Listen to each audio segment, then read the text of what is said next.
Zara, hold on. We are gonna be doing the new Trailblaze mission. The full always wins twice. So, yeah. Let me get on my tablet real quick so I can watch over my comments. If I get any. If I get any. Seems you can hear the music. If I get any. Seems you can hear the music. If I get any. Yeah, I think you can hear the music. Okay, so voice, good. Music, good. Nice. We're all ready. And here's the monkey! You must love the monkey. El Robo Monkey. And a not so great built adventurine. I tried my best. He's still in works. Still in works. Still in works. I got him to 4,000 defense, but I couldn't give him any like crit damage at all. But I did level up all his traces, as you can see. Oh, look at this. They're all leveled up. Nice. Now he can do all kinds of things. He can at least protect my team, but he can't do damage. Okay. Okay.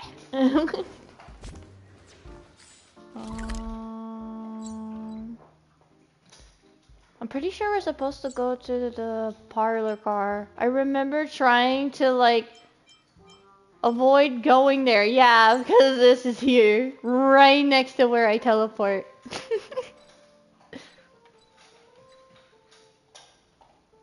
Okay.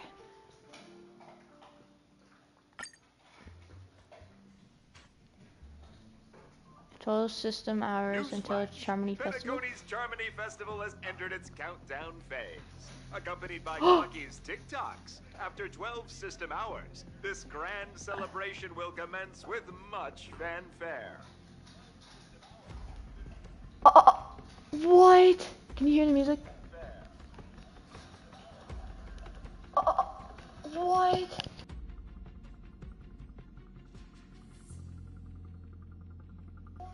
Okay, you can. I think.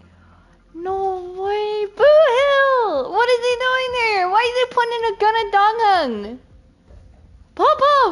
I already told you. We can talk things out. I'm sorry, Fluffy. I really have something urgent to attend to, so I had no choice but to resort to asking this favor of you all. Wait, I'm sorry, Fluffy. Since you already know what you're doing, I'll also have to remind you of its risks. Hey, partner, what's with the hostility? I thought pulling this thing out was just a way of saying hello. No, it is not. How is that? For the last time, state your identity and purpose. My name's Boot Hill, and I'm a Galaxy Ranger. So cool, so cool. He's so cool. I'm screenshotting that. A Galaxy Ranger? You look like you've seen a ghost. Did you think we all went extinct? Well, that's the price you pay for being off-grid for too long. The righteous heroes of the hunt would never hijack the Astral Express. What? The righteous heroes of the hunt? I ain't hijacked anything. What, chatting with someone while holding the gun is considered a hijacking? Yes! It probably is. Pardon my frankness, but there are plenty of rumors in the cosmos regarding the Galaxy Ranger's current status. And none of them are pretty stories. I have a hard time believing you. This is hilarious. The tale that this bunch of fools spin is getting out of hand. There's even a bit about the Galaxy Rangers being turned into gibbons by Dr. Primitive, and they're in some valley screwing around on swings. Of course, I know you won't believe me, which is also why, similarly, I have a hard time believing that you're the real Nameless. See the bullets in this gun? 9mm, an eternal classic.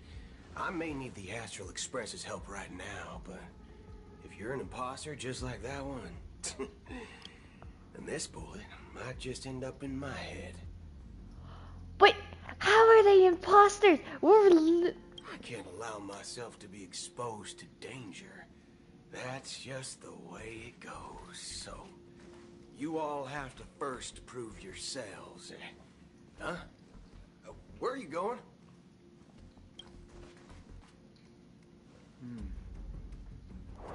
Recognize this? It's a model fudger. The Jade Abacus of Ally and Oath. The CN Joe really gave this to you guys? Model fudger? Muddled fudger. This is the Jade Abacus gifted to the Express by the Shenzhou Luofu's general, Jing Yuan. Its presence on board serves as the Shenzhou Alliance's official recognition of the Express. Is that enough?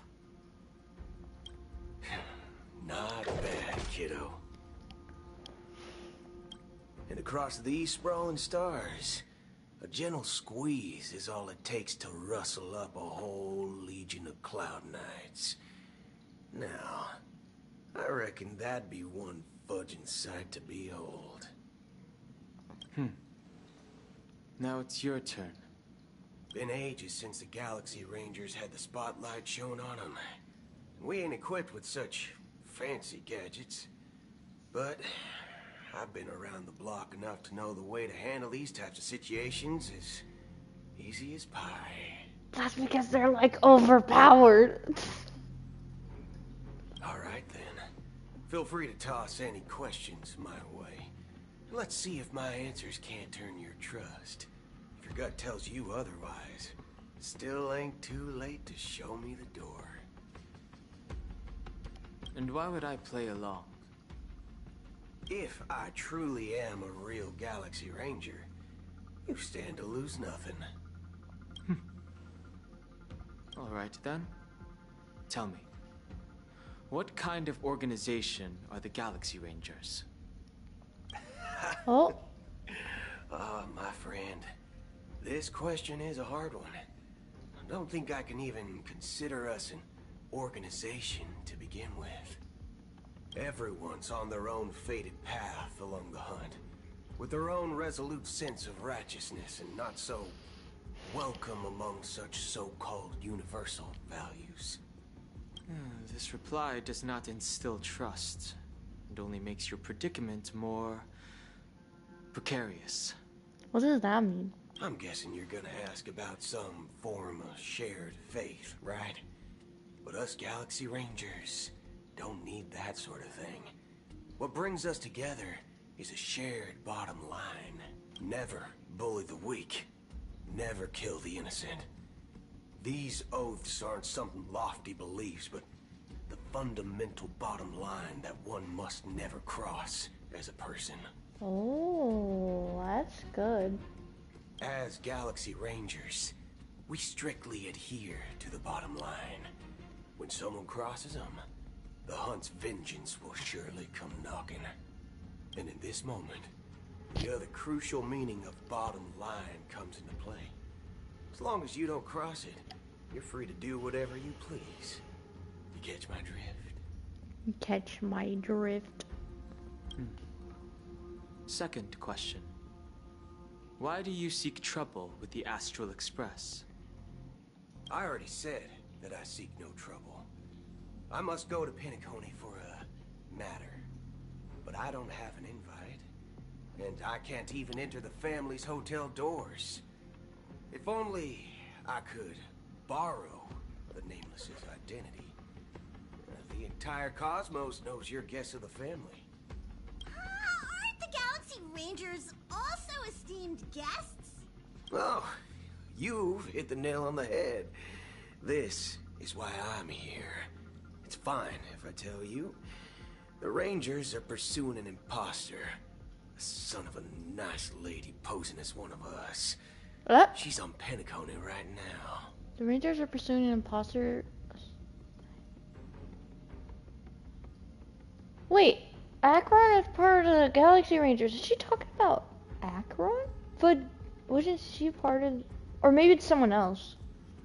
My informant is a memo keeper. She's the same as all mimetic organisms, appearing one moment and gone the next. Ugh. She scares the fudge out of me. Still, she gave me some vital info. That Galaxy Ranger imposter. Who is it? Is that the third question?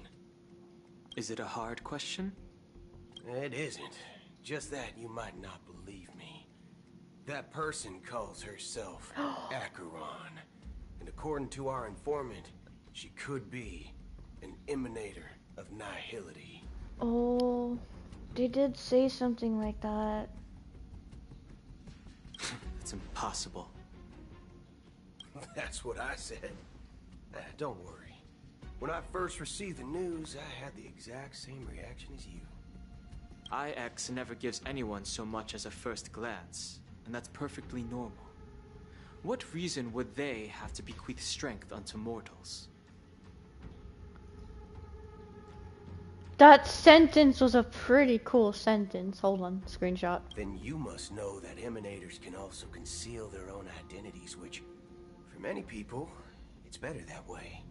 Otherwise, there'd be wanton bloodshed across the cosmos, or even, perhaps, turning their back on the path they're supposed to follow. I had the good fortune of running into an elation emanator. Its appearance was no different than that of those clowns. If it weren't through sheer luck that I got it drunk, I would have never known of its eminent status. Whoa. Even in the purest hunt, you'll find the Xianzhou Alliance under the spotlight and Galaxy Rangers lurking in the shadows.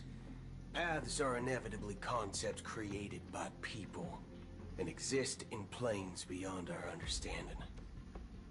To reckon that nihility emanators don't exist, well, maybe we just ain't nihilistic enough. Oh, he's so cool. Dang it, this is making me want to summon him. I was supposed to save it. So, do you understand now? Your companions are in danger, and it's pretty harrowing. If you don't want to believe me, you'd best send a message to them, but I'd advise you to move fast. Your companions are in danger? Oh, I like his eye. I haven't actually noticed that, even though I watched the trailers. His eye literally looks like a mark thing when you like shoot a gun and you see the mark, or like from a scope or something. We don't know what's happening in the dreamscape or how much of what the memo keeper said is true. And that Acheron, who knows what she intends to do?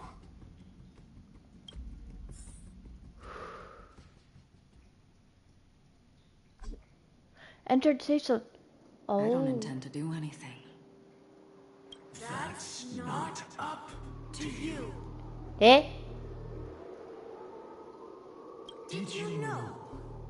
People who come to the land of dreams for the first time, they'll subconsciously stop to reaffirm that they're still walking on solid ground.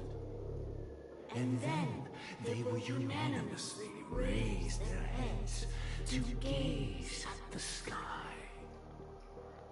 That is the kid's creepy. Wait, so is the kid possessed or something? Be it reality or dream, staring at the sky is instinctual for humanity.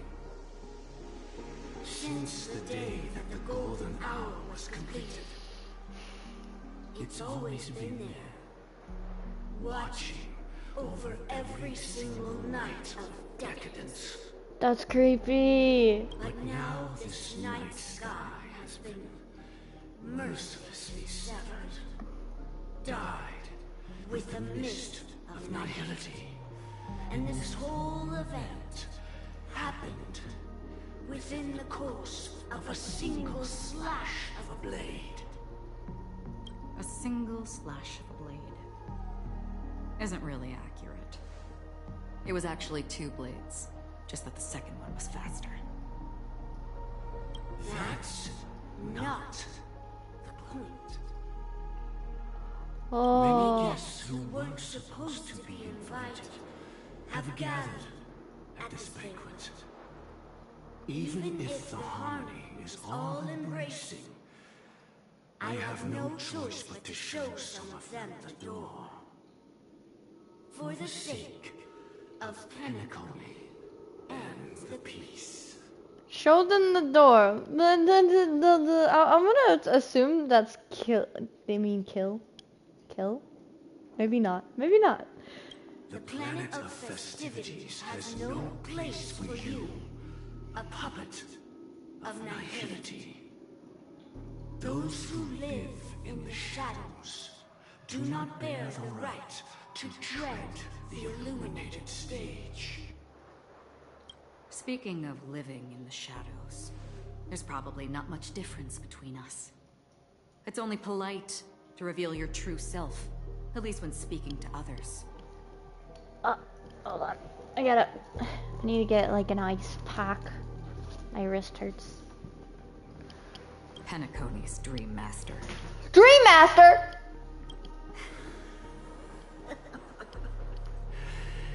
That's just another reason that you can't stay. What? Whether you believe it or not, this is the real me. We are one. We are one. Oh no. Is this the unity that the family espouses? Espouses? My mortal shell has long since dissipated. The Oak family's 107,336 offspring are now my eyes, ears, and mouths, spreading joy across dreams when required. And in times of essential need, exiling evil from this haven in my stead. Eh? I'm so confused. My motor shell has long since dissipated. The Oaks family's number offspring are now my eyes, ears, mouth spreading across dreams. Still needs exiling evil. Yeah, I'm gonna have to revisit the story later after the stream. I'm gonna be so confused. From the sound of it, it seems like you're asking me to leave Penacony. I am glad that you're an understanding one. Alas, I'm not asking. Hmm? If you think you can. Oh. Are you threatening me? I ended it with a period. It was a statement, not a threat. Knowing who I am and still showing such malice. You're not the first, nor will you be the last. This scene played out many times before. And usually, when faced with my questions, most people retort, "Why can't I?" The result has invariably been that they can't. You are confident. But be reminded, the family is forgiving. but not weak. The cords of the harmony extend across worlds. If you do not comply, when the blade is unsheathed for even a hair's breadth, you will never be able to escape the eternal Centurion's wrath in all of your lifetime. 137 individuals. That is how many heathens I have exiled since I became Dream Master. Among them were those who once severed my wings, and those who immolated my body. And here I stand again, about to add another mark to the tally. And you will die. I mean, all of you will.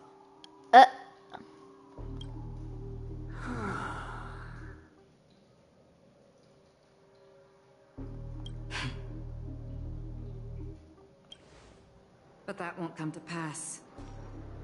I'll do as you ask. I'll leave. A wise choice.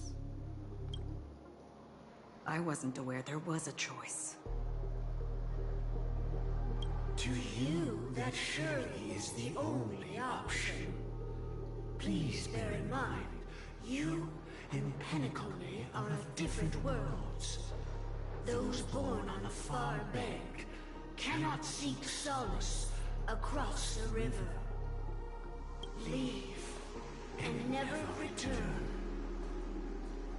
The radiance of the planet of festivities is overwhelmingly bright, luring in tricksters, wrongdoers, and criminals.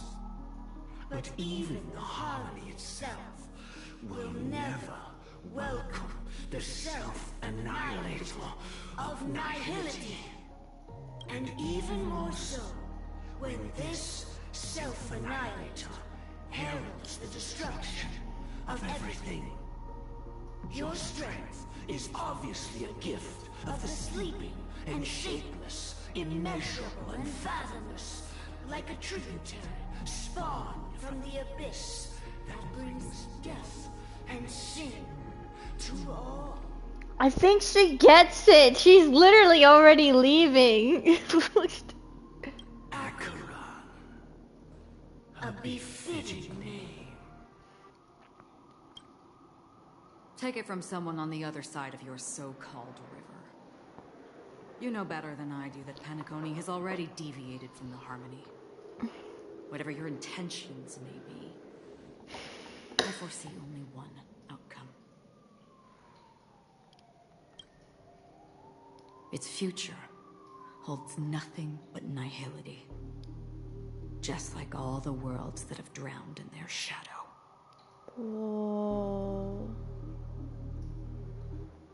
All the worlds? Oh, are we switching Robin? At the same time, Golden Hour. The unusual event that occurred moments ago was due to a technical malfunction at Clock Studios theme park. The family has promptly responded to secure the area, and we're happy to report that there have been no injuries. Oh, I swear that was no movie shoot. So many chips fell from the sky, and I even caught one of them. But it vanished in an instant before my very eyes. Excuse me. Are you talking about the Clock Studios theme park incident? Oh! Yeah, what about it? Oh, Miss Robin, am I seeing things right? No need to worry. I apologize for any inconvenience caused to your delightful dream journey. What you just mentioned about the chips really piqued my interest. Would you mind providing more details about the incident? Oh, it was just those chips you normally see everywhere. The green ones? They fell from the sky as if it were raining. And then those chips simply disappeared. It appears to be the dream sim tech the Iris family has been developing. Huh? Miss Robin, you mean those chips were all part of a performance? But I really... Shh. This technology hasn't been made public yet. It was originally planned to debut at the Charmony Festival, but it seems it's been leaked. Can you help me keep this secret? The raining chips were supposed to be part of my act. Oh, I see. Then it all makes sense now. I'll do anything to help make the Charmony Festival a success. Oh. Thank you. As appreciation, I'd like to give you a token gift. Is that actually... No, that can't be actual Robin. I don't know. Oh, this button is... Press it at just the right moment in the celebration. There could be an unexpected treat in store for you. Alright, it looks like there are other guests who are also confused. I'll have to excuse myself. Please, enjoy the dreamscape. So many people talking about it. This commotion at the theme park definitely made waves. I don't know.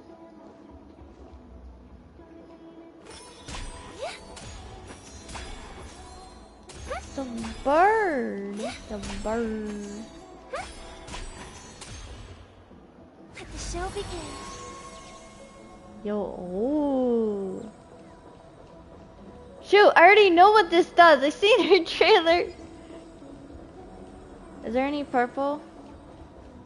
Purple, purple, purple. No, there's not, but there is a chest.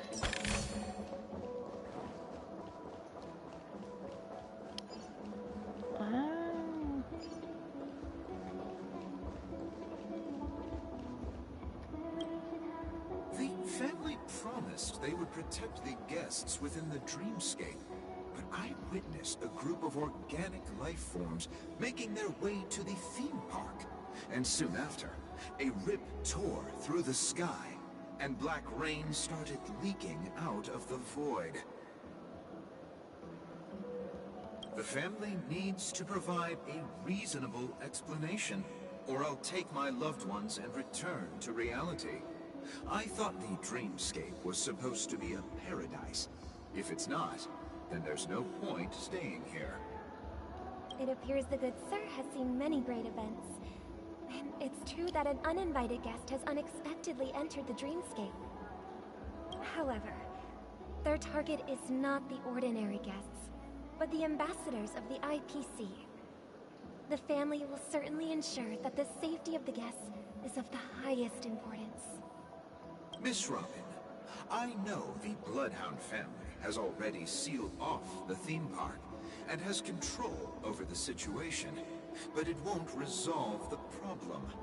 The family can try their best to protect their reputation, but as a guest, I don't wish to gamble with my life.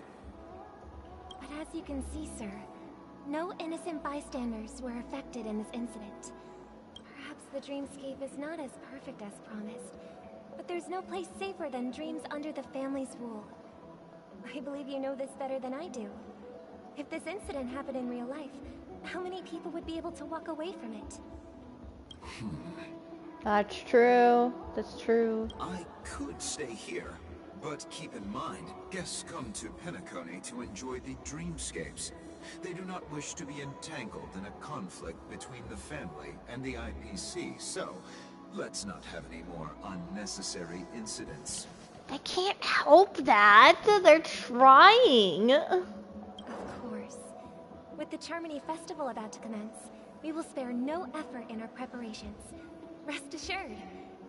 To express our apologies, the family has arranged this gift for the guests.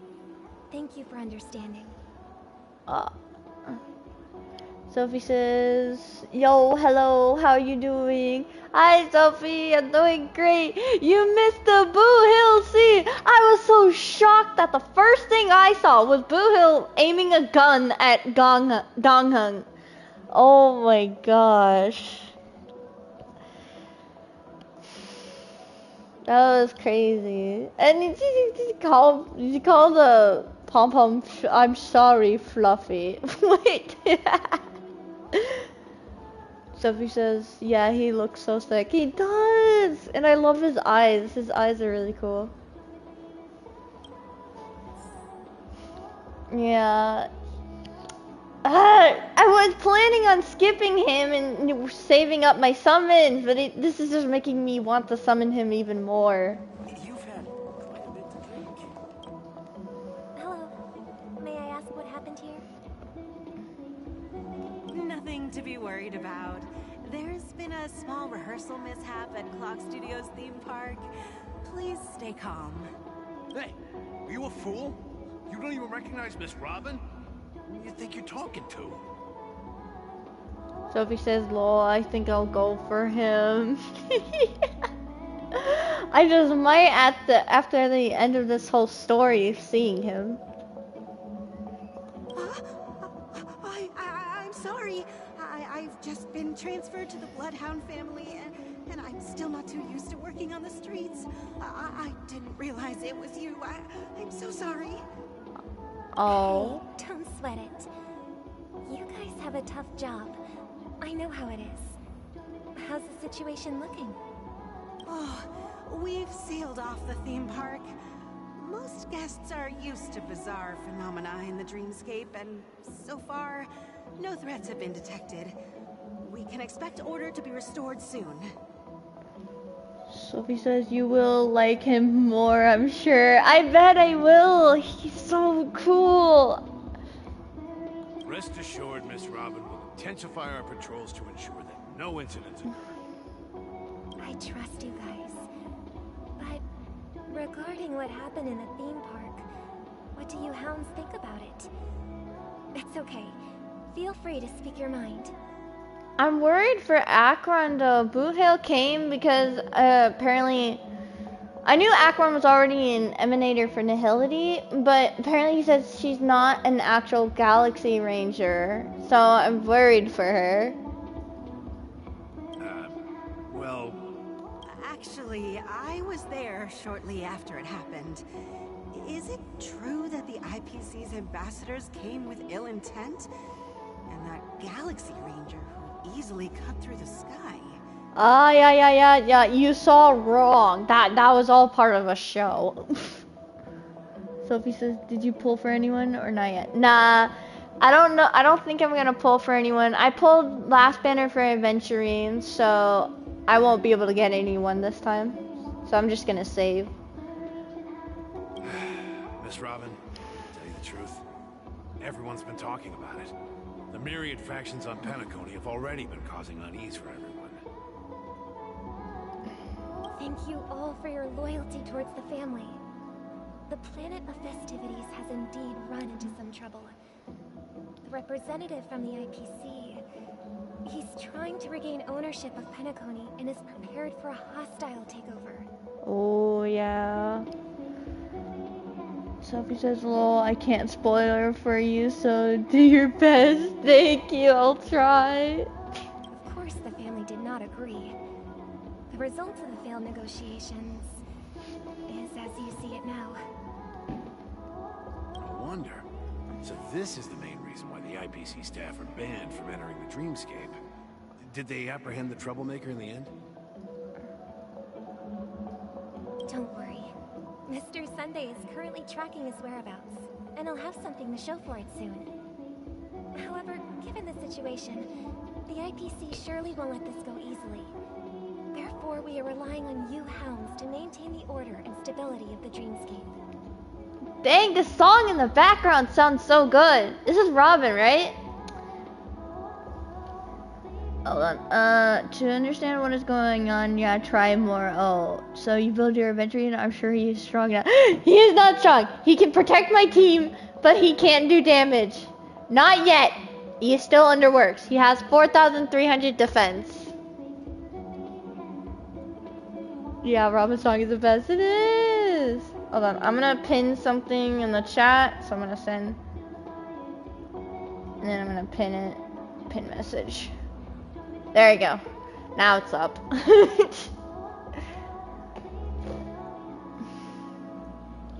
Did you listen to her playlist? Wait, she has a playlist? I know I've heard, I'm pretty sure I heard some of her songs. I didn't know she had a playlist. Please be assured, Miss Robin. We take our orders seriously. We won't let those IPC cronies get away with this. Oh yeah. Thank you for your hard work. If there are any other members who still feel uneasy, please tell them on my behalf that protecting the dreamscape requires everyone's help. Everyone's help. Sophie says, come on, Errol. I know you're good at building. You don't have to be humble with me. Sophie, you've seen my damage. I don't think there needs to be any words after seeing my damage. This is a small gift prepared by the Iris family for the guests. There's one for you too. Please, open it at the Charmony Festival for an unexpected surprise. Unexpected surprise! I'm so excited for the surprise. I can't believe I received a gift from Miss Robin. It feels like I'm dreaming. Wait, I am in a dream. Exactly. If trouble comes knocking on our door, we're not afraid to go to war. Rest assured, the Dreamscape's peace will be protected by the Bloodhound family. Ooh, very, very, very assuring. Sophie says, yeah, what about your damage? He is so cute. Adventuring is? I agree. I agree. I agree. You've had quite a bit to drink. Ba, ba, ba. Miss Robin? That's the renowned cosmic superstar, Miss Robin! I know a lot of people do, but I also do. I ship Dr. Ratio and Adventuring too. They're just so cute together. I love it. I didn't expect to meet a fan here. I'm honored. Welcome to Penacony, a world filled with wonderful dreams. Wonderful dreams. I'm actually meeting the real Robin. Shouldn't you be preparing for the Charmony Festival? You know, if we were ever able to enter the dreamscape like this could be like the most epicest hide and go seek ever. You know, we would have to pick an area though, like a wide area, and stick to it. Ah, they are the best duo matched, exactly. Just like with Alhaitham and Kaveh. Preparation is important, but the ceremony is fundamentally about sharing the Great One's harmony with everyone. If there's a chance to sing with everyone, I will not refuse. Regarding the recent mishap, I understand it negatively impacted some of our guests. As a member of the family, it's only right for me to come forward and offer my apologies to everyone. But, are you sure it was actually a mishap? Everyone saw those chips descending like rain and the red light tearing through the sky. Claiming it was merely special effects seems a bit far-fetched. I keep thinking of the Pokemon Farfetch'd, and then it's like, I think it was its Galar form, Sir Farfetch'd. Plus, I met that generous gentleman. He looked really out of it and kept talking to himself. Is this also part of the performance? Everyone, please do not panic. I believe that the family will give everyone a satisfactory answer in due time. Everyone, please do not panic. There's one person right here. Sophie says, oh yeah, so hear me out, Errol. I had an argument with someone and give me what to do, what you think about. Okay. So I sometimes watch streams, friend stream, yeah, okay. And I had like an argument. Oh. In their like stream chat against the streamer or your friend in the chat with you. Even if you say so, Miss Robin, it's hard to believe. Some people just never listen, do they? It's never ending. It just goes on and on. I'm getting really tired of this. Aw, poor Robin. This must be super hard for her. Miss Robin? Still, I suppose I should keep on helping everyone. I am the epitome of joy, kindness, and goodness, after all. Oh. Huh? What was I just doing? And, who might you be, miss? Here, take this. Sparkle! List. I had my This gift suspicions. has been specially prepared for you by the family. Sorry if that was a little loud. I got surprised. I had my suspicions that it might be Sparkle, but I didn't know for sure.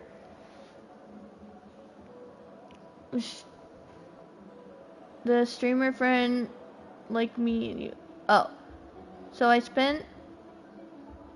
The streamer friend is my friend like me and you. Okay. So I sent a message, and I deleted it because I didn't like what did I type. So he asked me why you deleted it. Oh. What did he say? Make sure to take good care of it until the opening of the Charmony Festival. Then, when the show reaches its climax, press the button together with the others around you. You never know. Something very exciting might happen. Dang. Oh! In the meantime... We're back to where it all began. You entered the golden hour from this place. And it is also from here where you will enter the true Penacony. Land that exists. Firefly! Oh. Okay, and so he asked me why I deleted, and was like a deleted message. You don't have to answer it or ask about it. I was, and was like, oh, okay, so, and he said, and he was like, you can't type things in my stream and then delete it and ask me to pretend I didn't read it or seen it.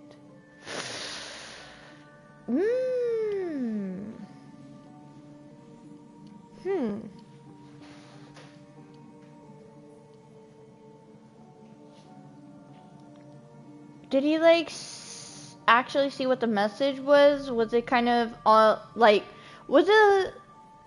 So who's on the right here? Honest opinions. Let me think about this. Okay. So you sent a message. You didn't like how you typed it, so you deleted it. Then he got mad and said you can't be sending messages and then deleting it. Honestly, I think you're in the right, because like, yeah, cause like, if you didn't like what you accidentally typed, or like it could have been read, then you would have deleted it and fixed it right away, which would have been fine.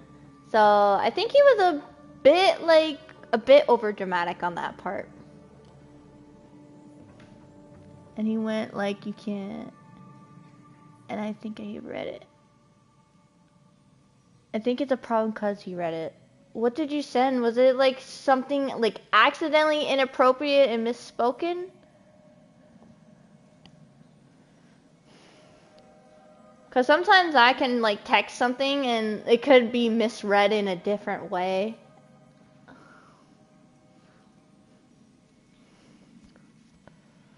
It is a pleasure to journey alongside you once more. But it's time I laid bare the entire truth before you.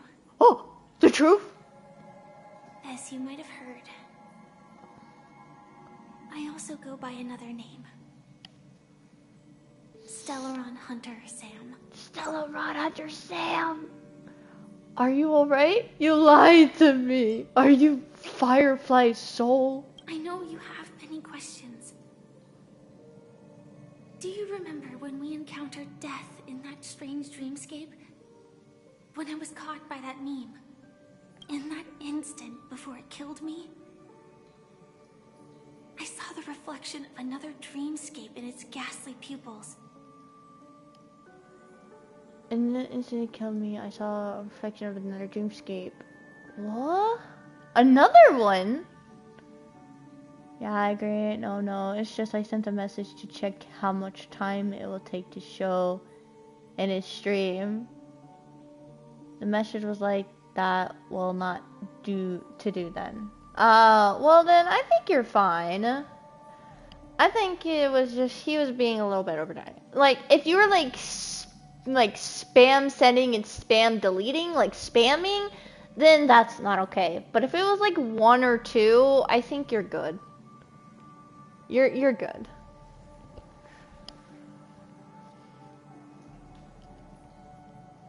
So, following the clues in the script, I came up with some theories about the meme. That's why I instructed Silverwolf to issue invitations, drawing everyone to the Dreams Hotel. So following the clue in the script, I came up with some theories about the meme. I instructed Silverwolf to issue invitations. Oh. I intended to call upon death before you arrived, to solve the riddle using more direct means, and then invite you to join. However, contrary to my wishes, I couldn't defy the script. And I didn't get a chance to explain it to you. Aww. It is how you see now. I was impaled by the bladed wings of death. The heavy pressure of concentrated memoria, miasma, exploded in my mind as if it was actually reality. But after the momentary numbness subsided, I found that my body was absolutely unscathed. I was still alive. And it was just as I thought. I had arrived at a place starkly different from this beautiful dream. Beneath the dreamscape of Penacony lies another, more chaotic, more primal memory zone. Its name? Land of the Exiles. What? And so, then I returned to the hotel in the dreamscape, hoping to tell you of its existence. Yet I could not reveal my own identity. So, I could only divert your party's attention and lure you away from the battlefield. Oh. And after all my attempts proved futile, it wasn't until not long ago when a crimson blade of light shattered the high wall of the dream, causing you all to fall far into the abyssal depths of the dreamscape, that I was able to awaken you and your companions one by one. Dang, this is like... This is deep. Sophie says, well, I think he went too far I just asked him to pretend he didn't read or seen, just deleted. Well, it is what it is, and I got muted. Well, it doesn't matter. So do you have Welt? I sadly don't. I've been trying to get him, but I don't have him. I'm so sad about it.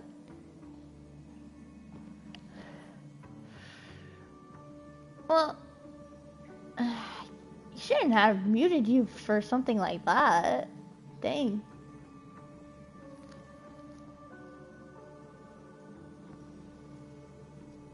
Normally, if someone does something bad, you didn't do anything bad in chat. You did nothing wrong. But if someone did bad, I would warn them, like give them a warning first before actually muting them.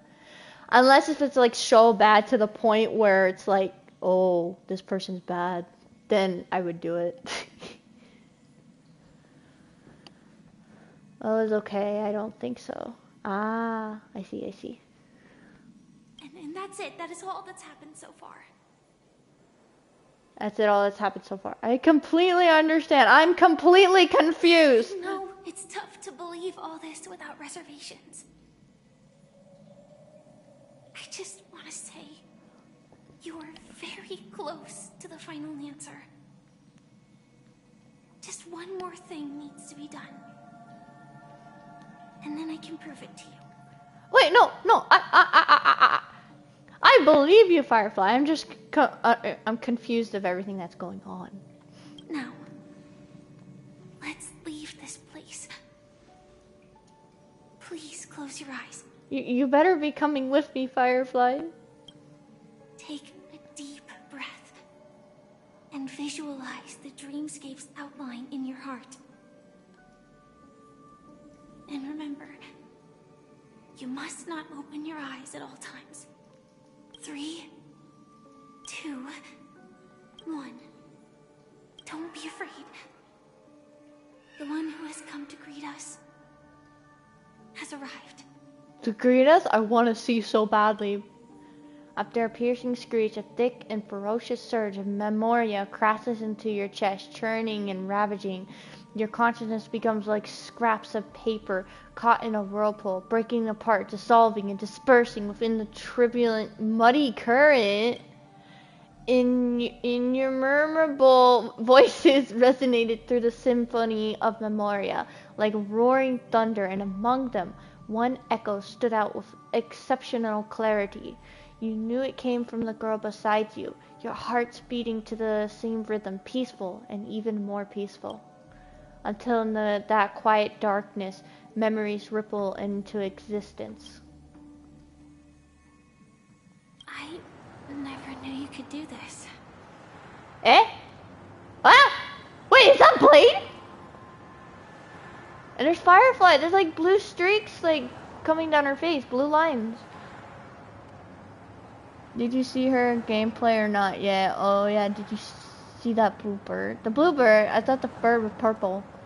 The one you said he can turn to something. Yeah, we saw a purple bird, the one that turns to the meme, Death. And he was called like the Dream Master. Firefly's gameplay? No, I have not. I should check that out. It is Blade! Do you have a driver's license? I do. How? That is surprising. Why? Because this is Japella, the city of sins. No, it's nothing. I'm just thinking that you haven't slept in 20 system hours. Are you sure you're okay? I'm fine. I'll survive. Same goes for you. I'm not so sure about that. Slow down a bit. Infiltration is over. Feel free to activate Sam anytime you like. There's still some time before the next part of the script unfolds. Let me stay a little longer in this body. A long silence ensued. Neither of them brought up any topic, seemingly accustomed to this silence. It wasn't until much later that a soft sigh once again broke the quiet in the car. Such a long time. Didn't feel this long when I set off. Sophie says, yeah, Blade with suit. Little Blade will survive. Yeah, Blade is in a suit. That is surprising. In half a system hour, it will lead us to Kafka. And then comes the downfall of the Japella Brotherhood. Is that also part of the script? It's in your script too. Sorry. I didn't notice. Their destiny won't change just because of your selective ignorance. Ah! I told you before. It's a bad habit. What about you then? Is this the moment you finally find the death you've been looking for? As always, it's a blank slate. It's not on this planet. Why the sudden inquiry? Because I'm currently in a car with a sleep-deprived driver. I just want to get there in one piece. This car has full self-driving capabilities. I'll just put my hand on the steering wheel. Will that do? Hey, don't take everything so seriously. Elio would always say there's only one type of destiny. The inescapable type. He can see the future, and we likewise, are aware of our predetermined end. Firefly is in a suit also. Like different clothes. What an immortal fighter. But before that moment arrives, we can still choose what we do. We all have this right, don't we? After today, Japella's name will disappear from cosmic history, and the Everflame Mansion will take its place. In the not-too-distant future, you'll receive an invitation. That's your next stop. Land of the Dreams. Whoa. Penacony. Wait, so is the Trailblazer seeing all this? I hope you find whatever you seek there. Be it answers or salvation.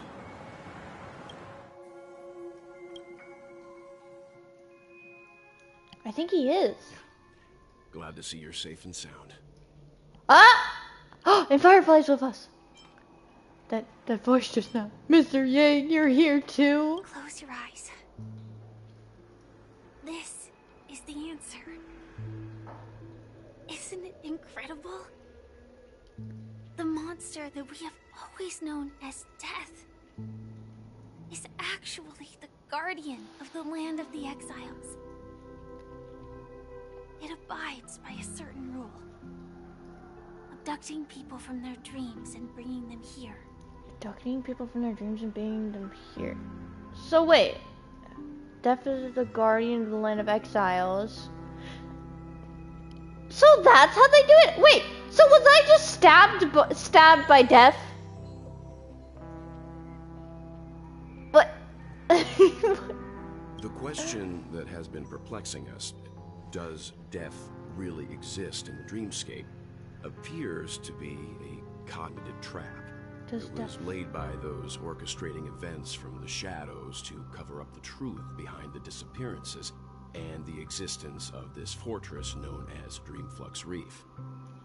So wait, it's a trap. Every emergence of that meme is related to the Watchmaker. Since Dreamflux Reef is where it brings its captives, it's likely that many of our long-standing questions will be answered in this place. I don't believe you're here. Are you actually Welt? Sophie says, it's like a movie. Yeah, Death is not. It's not the bird. This is a real dream. The real dream place will try your best. Wait, what did that?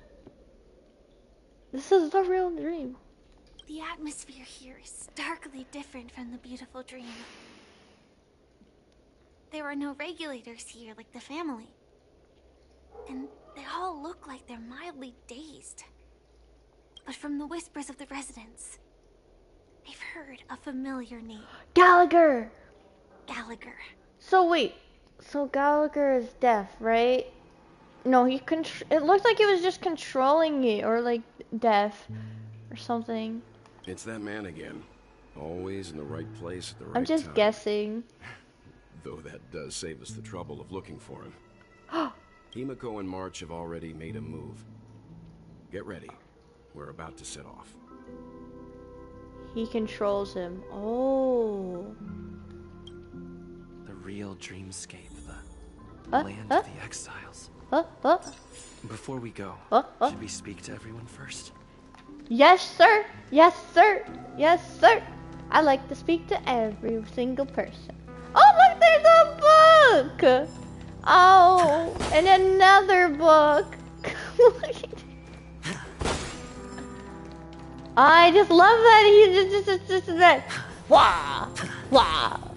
What is it called when you do that with your fingers? I forgot.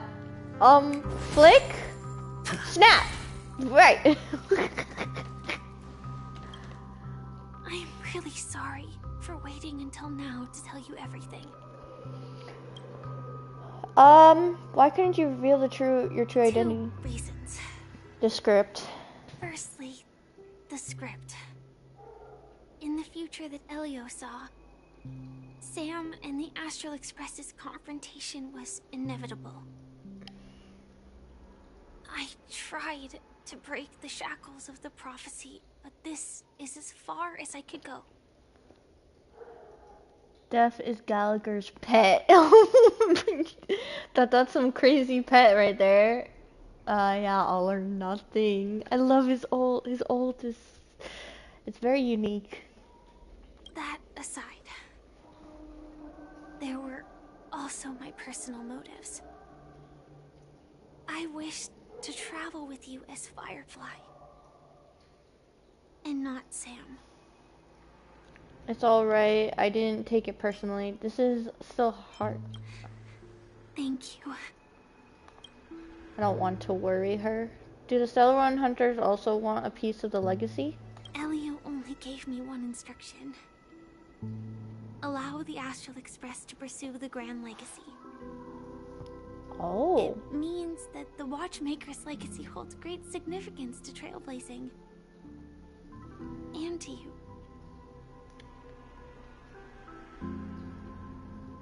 Elio's scripts used to revolve and expand around certain specific Stellarons. But with your appearance, this condition has apparently ceased to be appropriate. Perhaps he also saw the impossible in the future.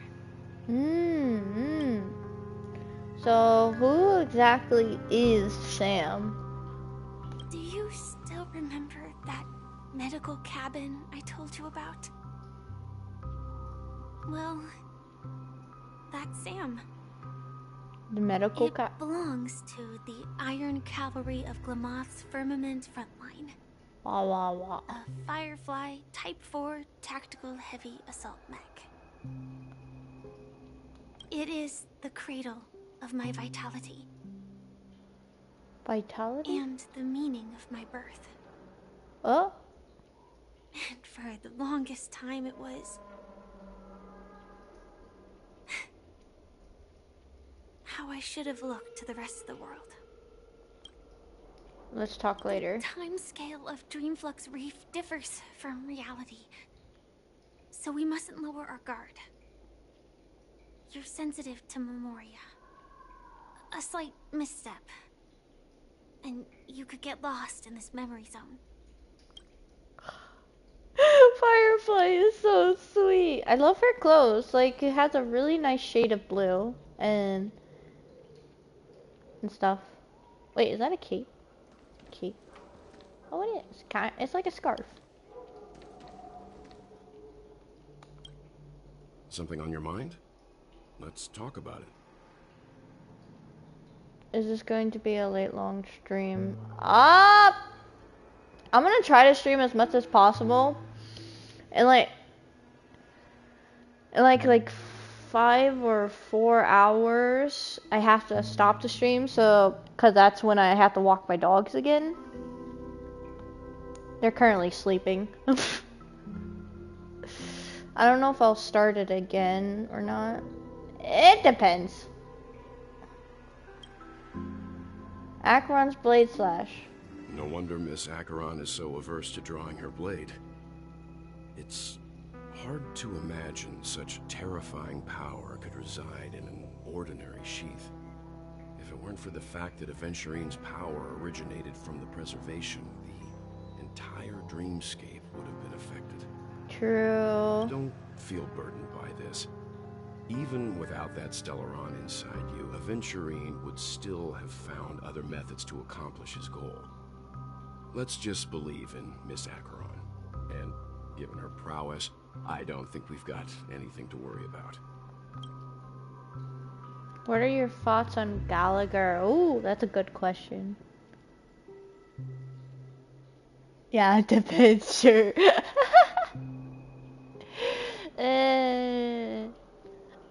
It's sorry, I can't give you an exact answer. What are your thoughts on Gallagher? During your investigation, he shared a vital piece of information.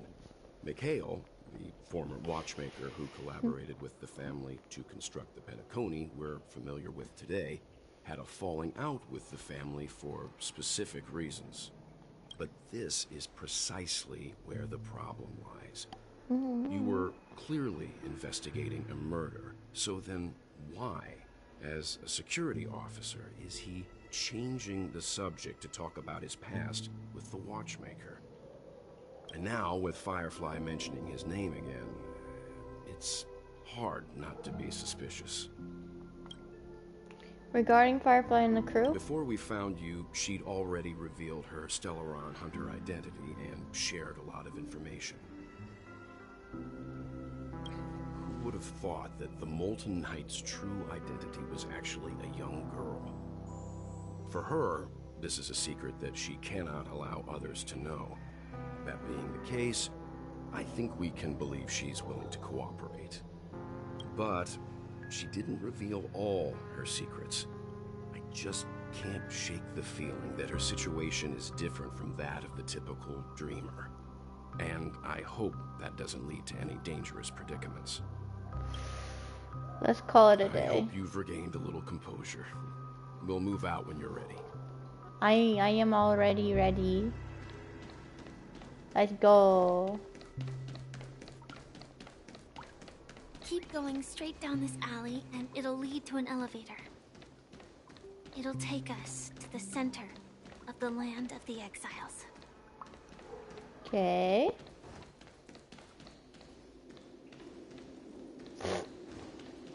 But what did it say? I have no idea. What a huge clocky. Looks like the watchmaker also left his mark on Dreamflux Reef. What? That is creepy. Very creepy. Oh.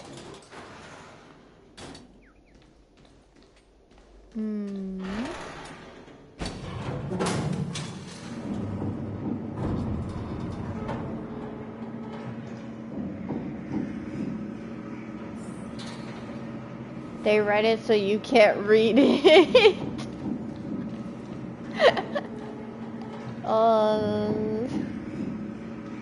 What the? Oh. I thought it was foggy for a minute. Yeah, there's a... Unbelievable. To think there's a settlement of this size within the dreamscape. And all beyond the family's reach.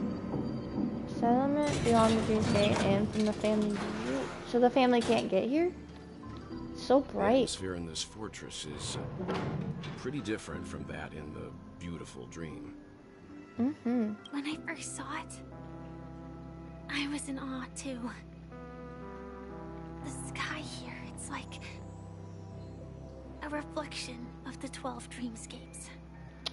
That bright light is not friendly to people who have migraines. What's even more bizarre is that this place is also separated into trade and residential areas. The layout may be simple, but the facilities are very comprehensive. It seems that there are quite a number of people living here. Sophie says this place looks scary. It does! It looks like it could be a horror, for a horror game. Do you have any plans for summer? Nope, not really. I don't really travel much, honestly. I'm like, what do you call those people who don't like really going out in crowds? Or introvert? I think I'm that. If you don't mind me asking. I don't mind. Though both dreamscapes have distinct styles, the architectural designs are quite similar. Works of the same hand, perhaps. Hard not to speculate on the connection. But there's no point in overthinking things. Let's meet up with Himiko and the others first. I think all I'll just do is play video games, watch anime, play in the backyard with my dogs. Just same as usual. Take a right turn at the end of this road and you'll reach the trade district. There are more people there. And perhaps someone knows where she is. Not coming with us? What? You have to come with us, Firefly. The Astral Express likely needs room for some internal deliberation. In the meantime, I'll try and locate Gallagher. Okay. She is a Stellar Run hunter, so she'll be okay. Sure. Let's reconnect later. Letting her go was the right decision. Further observations are needed before we decide whether to trust her. But first, there's someone I need to talk to. Wait, is that Misha? And Clocky! Let's go. I'm sure you've already noticed him. I did too! Yep, I saw him right away. He's right over there. The Reverie Hotel's bellboy. How did he end up here? And right after Miss Acheron severed the beautiful dream. Can he see Clocky right now?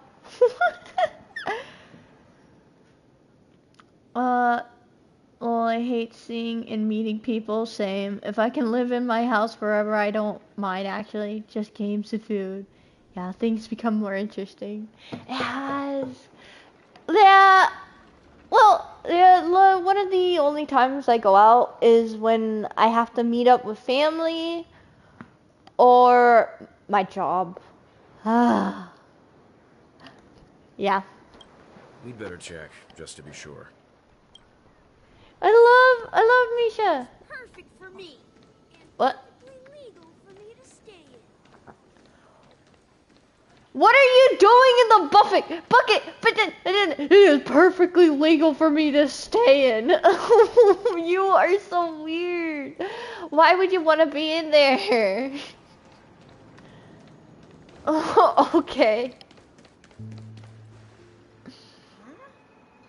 You were the guest from before. We meet again! And a new friend. Forgot to introduce myself.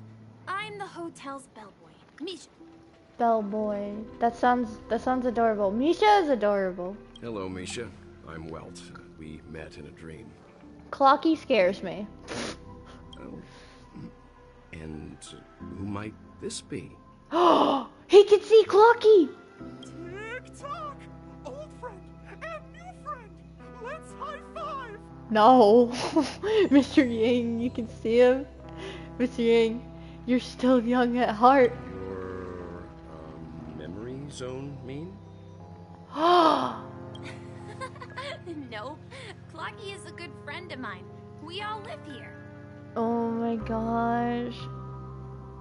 Lol, just don't mind him. Yeah, it's a real dream thing. How did you two get here? This dreamscape isn't supposed to be open to the public. I wonder if it has something to do with Sleepy. Sleepy? Who's Sleepy? So, this is your home? Yep. After my work in the beautiful dream ends, I'll go back home. Commuting used to be more convenient, but ever since travel became cumbersome, Sleepy started ferrying people back and forth between the two dreamscapes. This Sleepy, can you describe what it looks like? Sleepy is a memory zone meme. Looks fierce and has many eyes. But it's actually really well behaved. Gallagher's been taking care of it. No way! That is... The description could be... Based on the description, that meme is indisputably death. A nightmare for the family, but for the people who live here, well, that couldn't be further from the truth. Death? Not in a dream, surely. Sleepy's just a little aggressive, and sometimes messes up by fetching the wrong guess. But it would never hurt anyone. So that stabbing is actually just bringing us here. Okay. Imaginary friend Misa, yeah, his pet. That's crazy. I see. Has it brought back any guests recently? Say, in the last day or two? We're currently investigating a missing person case that occurred within the beautiful dream. I see. Then you'll have to speak with Gallagher. But he's currently busy hosting a visitor from the Oak family and specifically asked not to be disturbed. Mr. Yang? The person you're looking for, is it Miss Robin? Just as I thought. Considering what happened with Miss Firefly, this doesn't come as a surprise. If you're looking for Miss Robin, I can lead the way. She told me that she'd be willing to meet with outside guests. If it's not too much trouble. Also, we're looking for our missing companions. A woman with red hair accompanied by a girl with pink hair. Have you seen them?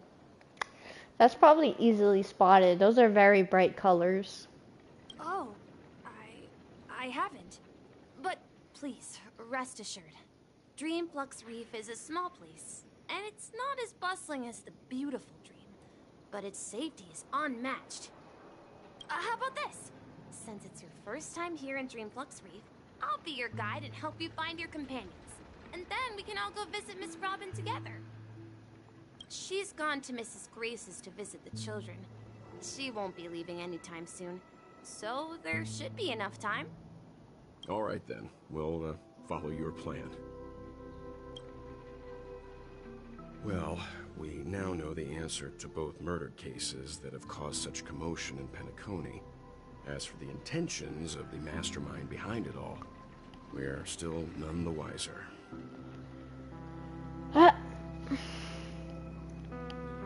Yeah, true. Has to be Gallagher who's behind it all. No, Gallagher's good. That visitor from the Oak family is worth learning more about. That name's Sleepy. No idea. But its connection to Gallagher is worth digging into. Regardless, we have to find him. Say, you mentioned before that you saw Clocky that only you could see, right? Yeah. Yep, he's right here. He was with Misha all the time. I can't shake off this strange feeling. Am I really still so young at heart? Yes, you are. Your sense of adventure. Forget it. It's not important. We'd better just follow Misha.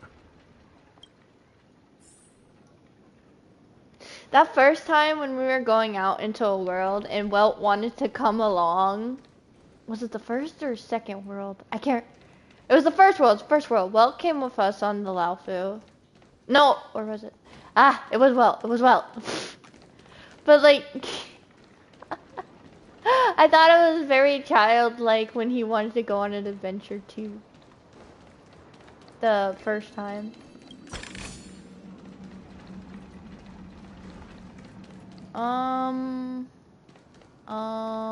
Follow Misha and explore Dreamflux Reef. Oh. Well, where's Misha? I don't see him. Everyone, look! From here, you can see the most spectacular view of Dreamflux Reef. Oh. It's like some kind of portal or something. Sophie says, well, this is the first time you travel with Himiko. Yeah. A black? Oh. An accretion disk formed from consolidated memoria? Was Dreamflux Reef built on such unstable memoria? Formed by consolidated memoria. Oh, so Mr. Yang is also versed in memoria dynamics. I was just trying to figure out how to explain this huge hole to everyone. I bet you guys have a lot in common with Miss Kami. Kami? Who's that?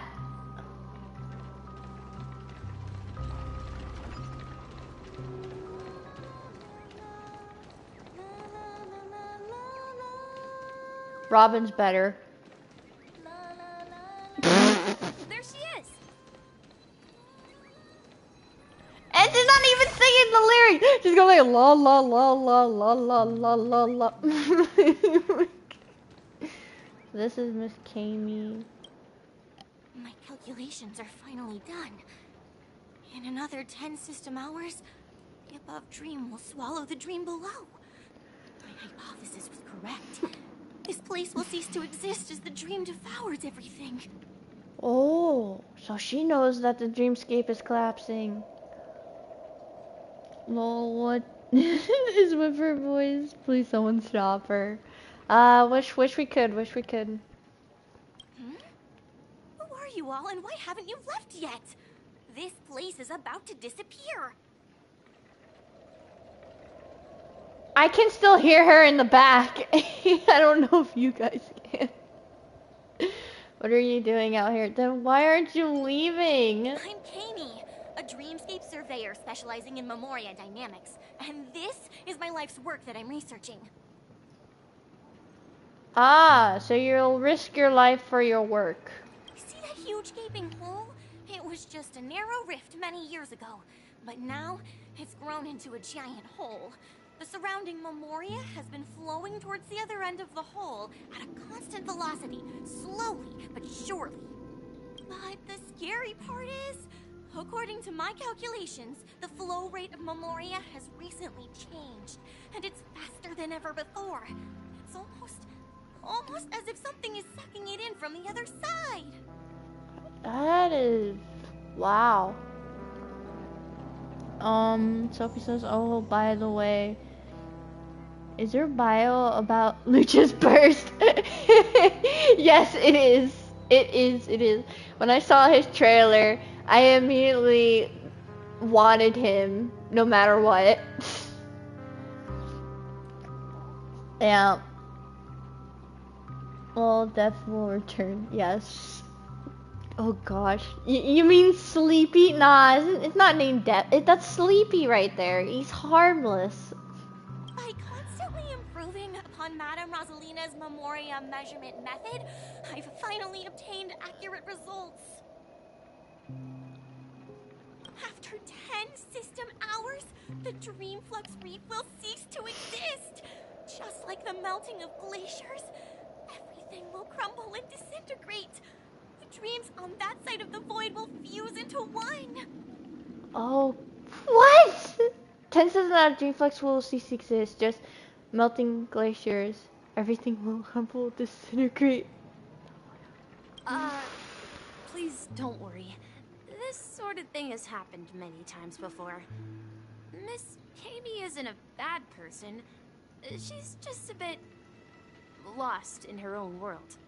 She'll probably realize she's wrong soon enough. Misha, I really think you should listen to her. You don't say. There was something else that piqued my interest. Who is Madame Rosalina? Sophie says we can go with Gallagher Pet 2. Lowell survive or be destroyed. There is no other choice. Gallagher's little adorable pet, yes sir. Oh, do you know her too? Or are you also a fan of Memoria dynamics? We're very interested in Madame Rosalina's achievements. Could you tell us a little more about them? Why, of course. She's an excellent scholar of Memoria dynamics, and the first person to apply Memoria rate measurement methodology on interstellar travelers. Oh? Regrettably, due to the presence of the Garden of Recollection, ordinary people don't pay much attention to the nature of Memoria. She departed this world without much fame, leaving only a few thin journals behind. I came to Penacony to learn more about my idol, and went to great lengths to seek out Dreamflux Reef, all because this is her final resting place. Prodigies always meet their demise prematurely. If only Madame Rosalina had more time, she would have discovered a way to reverse the flow of Memoria. I felt it. The source is in the Golden Hour. There is a certain anomalous presence stirring the currents of the memory zone. I must uncover more concrete proof. I must convince everyone. Does the name Madame Rosalina sound familiar to you? Nope. It was one of the nameless mentioned by the conductor. Oh. That's right. It seems like she did a great deal of research and calculations in Dreamflux Reef before abruptly passing away. No. Miss Kami regularly mentions her. I hear Madame Rosalina passed away during the prison war. She could see the Penacony of today. Its people building homes in the memory zone. I bet she'd be really happy.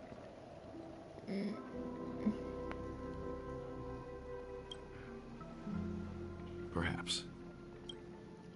Our destination is the commercial district. That's where the largest crowds gather in Dreamflux Reef. We might be able to find the others there. Oh, there she is again. Oh, such a beautiful voice. Absolutely. Oh, she's having fun. Oh, March! Let me go! Eh? Please, come to your senses. I'm begging you. What is going on? Ghost! There's a ghost! Don't come near me! Wait, that's the kid that was being like possessed or something. Oh my. I'm human and so are you. Can you get a grip?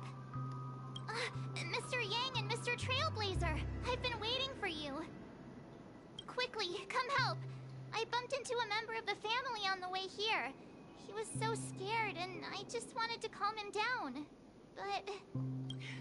Let me go! Let me go! I've only done good in my life. Why can't I rest in peace after death? Well, this is how it turned out.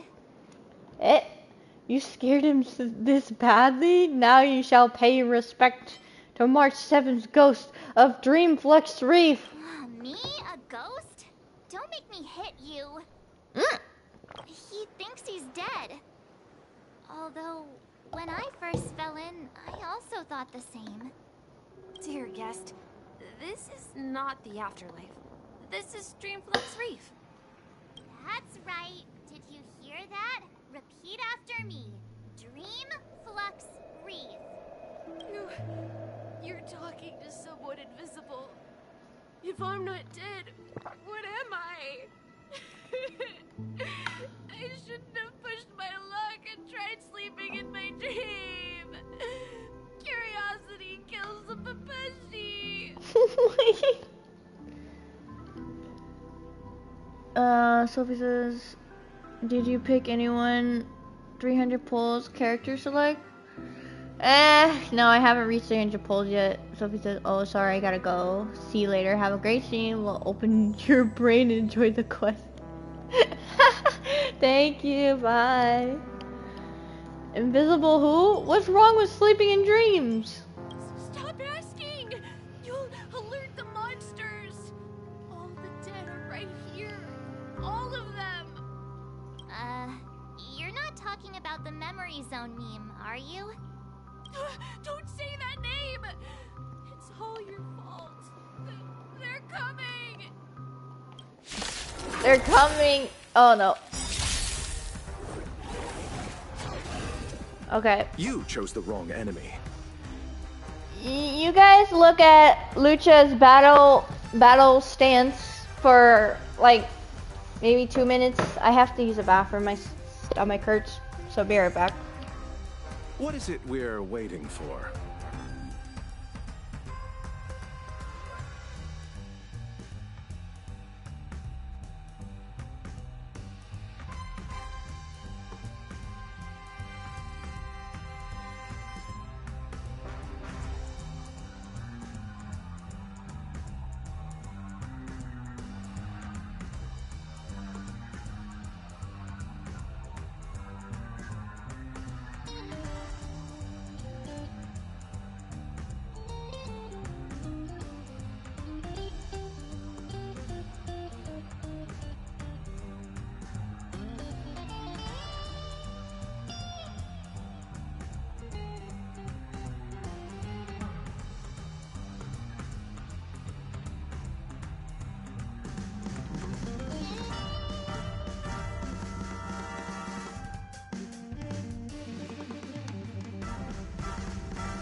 Okay, I'm back. Sorry about that.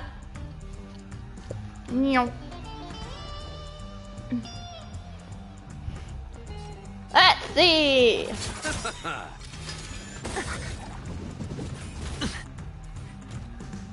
I'll free you from your chains. Disappear among the sea of butterflies. Illusions of the past. Oh. He healed. Spend freely. Wait, I didn't mean to do that. The dice have been bust. Or maybe I'll take it all. Show no mercy. Oh. Here, this thunder. Oh, afraid of me. He does do more damage.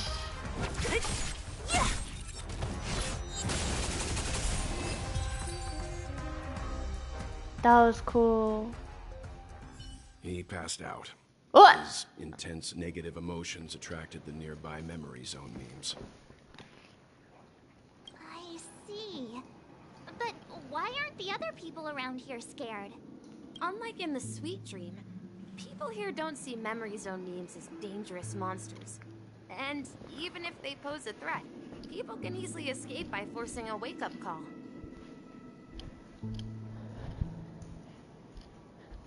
But we can't just leave this man here. Can we take him somewhere safe? We can ask Jessie for help. I've gotten to know many locals while waiting for you guys. Jeez. Everyone here is living a self-sufficient life. I don't know how to describe it, but this place feels like the real dreamscape. That's pretty cool. And I'm gonna yank you out, don't you worry. Oh, is Santa time over? Chirp, chirp, Osana. Even feathers will be loosened up by the hot steam, chirp. But I feel my body going woozy, chirp. Wings gotten wet? Can paper even be soaked in saunas? Origami birds aren't made from actual paper. Why would we get wet? Or would we? Chirp. I'm going to look for Dr. Blues right now for answers. Chirp. Dr. Blues. The hot steam from under the manhole. Right. Could the legendary 7 manhole covers the manhole cover of abundance? That's so wait, 7. So do we have to find 7 then? Melon. That guy. At this rate, the family will be done for. Done for. Okay. Oh. This place is a bar? No, not a bar. Genius like this. Jessie. Evening, Jessie. Is it evening? Welcome, Miss March. Who might these be? These two are my friends. As for the man lying on the ground, he's a scaredy cat who fainted from fright. I see. Another poor guy who accidentally ended up here. I'll take care of him. There have been a lot of new faces lately. Things must be tough in the beautiful dream. The few remaining havens of freedom in Asdana will soon face trouble. Do such things often happen here? Not really, but they're becoming more frequent now. Guess it's one of the signs of the Sweet Dreams collapse. Oh, everyone knows about it in the Dream Flux. This man has had quite the shock. Could you help me find a Halovian lady, March? Her songs can heal mental wounds. A Halovian lady? That must be Robin. She's also here in Dreamflux Reef. Huh? Robin? But I thought she... Oh, right. If Firefly is here safe and sound, then it means Robin must be okay too. Misha's about to take us to her to find out what happened. But before that, let's meet up with Himiko. You were with her earlier, right? We met some stowaways in the residential area. Most of them came from neighboring star systems. I heard that places like Dreamflux Reef are scattered throughout the memory zone of Asdana, like islands in the ocean. They existed before the family arrived. I also heard that when Dreamflux Reef took shape, it was the center of all dreamscapes in Penacony. If that's true, it's no wonder there are so many similarities between this place and the Sweet Dream. Himeko must be gathering information. Let's hurry up and get going. Himeko! I missed everyone. I just love the dice.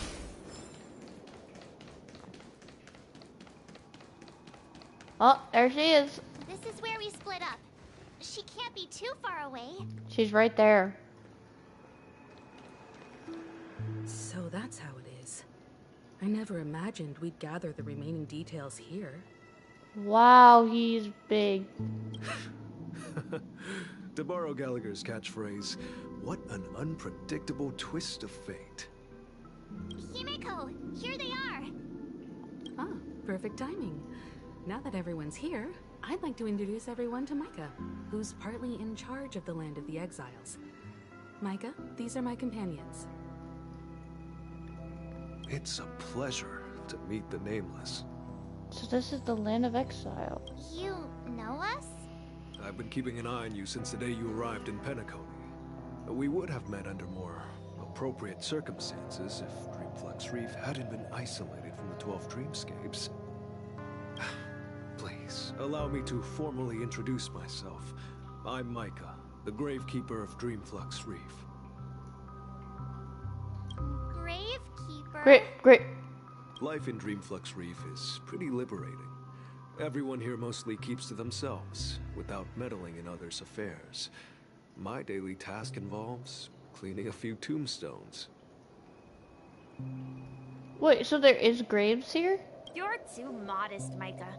When lost dream chasers stumble upon this place, you're the one who takes care of them, guiding them back to the Sweet Dream, or showing them how to survive the wild dream chaos. So, guardian of sorts. That's so nice. Were you talking to me, Mr. Yang? Yes? On that note, Mr. Mika, which tombstones are you referring to? We didn't come across any graveyard when we arrived. They're actually just symbolic stones. But since you're curious, Mr. Yang, I'll take you there. I have a feeling you might find something of interest there. But before that, you have an important guest joining you. Who? An important guest? Who could it be? Oh, there's another one! The roads here in Dreamflux Reef are a bit run down, so watch your step. I gotta save this bird first.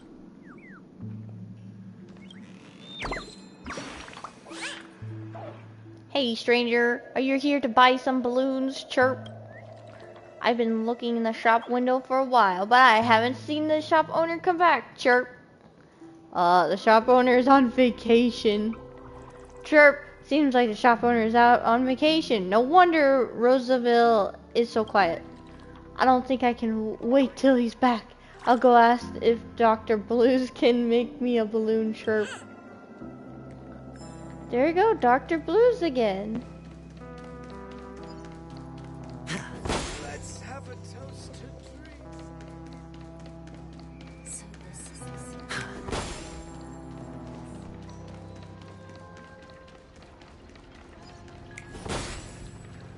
And another one!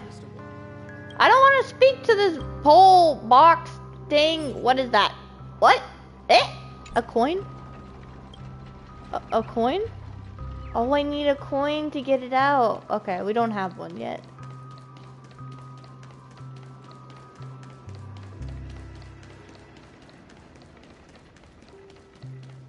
There she is. Miss Robin. Miss Robin! Everyone sang so wonderfully. It's not often that I tried this music style, but I've gained some valuable insights from it. Okay, actual children, unless their fluffy ball thing on their heads have disappeared, then they're Pepeshi. Oh, I can't thank you enough, Robin. Well, these kids have made incredible progress in only a few days. It was nothing, Grace. I merely taught them how to sing. It was you who brought hope into their lives. Life must be quite difficult for them in reality, I imagine. That's right. Whenever it's time to say goodbye to these kids, they're reluctant to leave. But I've explored every corner of Dreamflux Reef, talked to everyone I met, and they all told me the same thing. This shattered dream is not worth clinging to. It seems you truly are a child of the Harmony. Emma and Andy are orphans I took under my wing. Carol there, with her blind eyes, used to work at a nutrition center in the outer ring of Penacony. And as for Gary, he's been living with autism since he was a child. Oh. They're not old enough to enter the sweet dream managed by the family. If we compare people to birds, these kids are like fledglings with impaired wings. But in this dream, well, they can fly freely.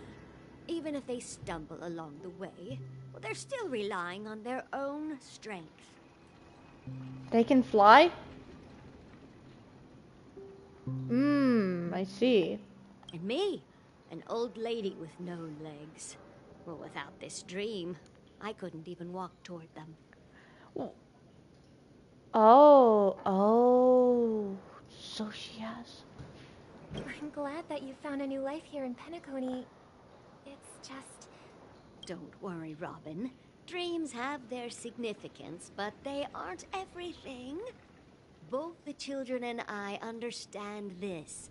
No matter how long we fly through this dream, we will one day return to reality.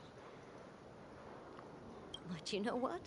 Emma and Gary aren't plagued by their insecurities anymore. No, and Carol is learning how to cope with her blindness. And Andy is livelier than ever. Well, even I've become more optimistic. You see, in dreams, we learn how to live. Once we return to reality, we learn how to survive. And should our feathers be damaged, then we share our wings with one another. There's no need to covet an illusory sky in dreams, because we have the right and the ability to fly towards a broader horizon. It's a relief to see you safe and sound, Miss Robin. It's nice to see you all again, Astral Express crew. I heard my disappearance caused quite the commotion out there. I'm really sorry about that. Since you're here, can we assume that you're fully aware of the situation in Penacony? Ever since I returned to Penacony, my voice started to change, until it gradually faded away. At first, I thought it was a temporary ailment, perhaps due to having been away too long. I thought maybe it just takes some time for my body to acclimate to the high concentration of Memoria and Asdana. But now it seems the root of the problem goes way beyond me. There are elements around me that don't align with the harmony. Losing my voice is just one of the signs of the Sweet Dreams collapse. I see. Sweet Dreams collapse. That memo keeper mentioned the same thing. So it's real. While I was away from Penacony, the boundaries of the 12 dreamscapes kept expanding outward. But whenever I mentioned the anomalies in my dreams, all the family heads refused to talk about it. Only my brother was willing to respond. Later, I discovered the secret letters from the IPC ambassador, which further convinced me that there are hidden secrets beneath the surface of Penacony. So, following the clues in the Oak family's dossiers, I found my way here, the land of the exiles, concealed by the family under the guise of death. A dream within a dream. Penacony's past is buried. Hearing you speak, it sounds as if your voice has made somewhat of a recovery. I hate to admit it, but the harmony in this place resonates more broadly than within the Sweet Dream. It's regrettable, but the family has experienced betrayal. The traitor, or traitors, abandoned their original principles and using the name of harmony, exploited people's weaknesses to turn Penacony into the planet of festivities, trapping everyone in the illusion of the sweet dream. This is not the strong defending the weak, but rather the strong exploiting the weak. A world without equality won't ever be favored by the harmony. And naturally, those voices blessed by them have lost the ability to sing. Could there be another force influencing the family's shift in philosophy, Miss Robin? Considering what happened with Acheron, it's difficult to conceive of another entity within the realm of the harmony capable of influencing everyone. Unless a power surpassing that of an emanator is involved. Surpassing an emanator? I'd heard about what happened to the Xianzhou Alliance. But as far as I'm aware, the family hasn't faced any such external interventions. Who knows? Perhaps I've just been away too long and missed something. Regardless, I cannot accept my home is moving towards the very opposite of what the harmony represents, while still claiming to uphold it. I must uncover the reason why Mikhail cut ties with the family, and who exactly it was who betrayed us all. Do you remember our arrangement, Mr. Micah? Well, here's my answer. I've decided to forgo my role, and never step foot on the Charmony Festival stage again. What? 11-hour systems until Charmony Festival. Look here, brother. A little bird. Looks like a fledgling Charmony dove. It's purple. It's a nice color, very. But Charmony doves don't live here. So how did this little bird get here? Maybe its parents abandoned it? It looks weak and frail. Why don't we find something soft and make a nest for it? This place is too dangerous for a fledgling. Let's take it with us. We can put it on the wooden shelf in front of your window. Okay. A bird like that must have a beautiful singing voice. But where will it live? I'll ask the family head to build a cage for it. A cage? Then it won't have the freedom to fly, right? Let's see. What is it that has captured the attention of the two best interpreters of the Great One? To the point that they've forgotten how to enjoy their dessert. Who's talking now? Oh, poor little thing. Doesn't look like it's doing well. Do you want to rescue it? I do. But I don't want to lock it up in a cage. Why? Even if it's small and not fully feathered, and can't sing. It didn't come into this world just to be locked up in a cage. Not fully feathered. It looks like it has plenty of feathers.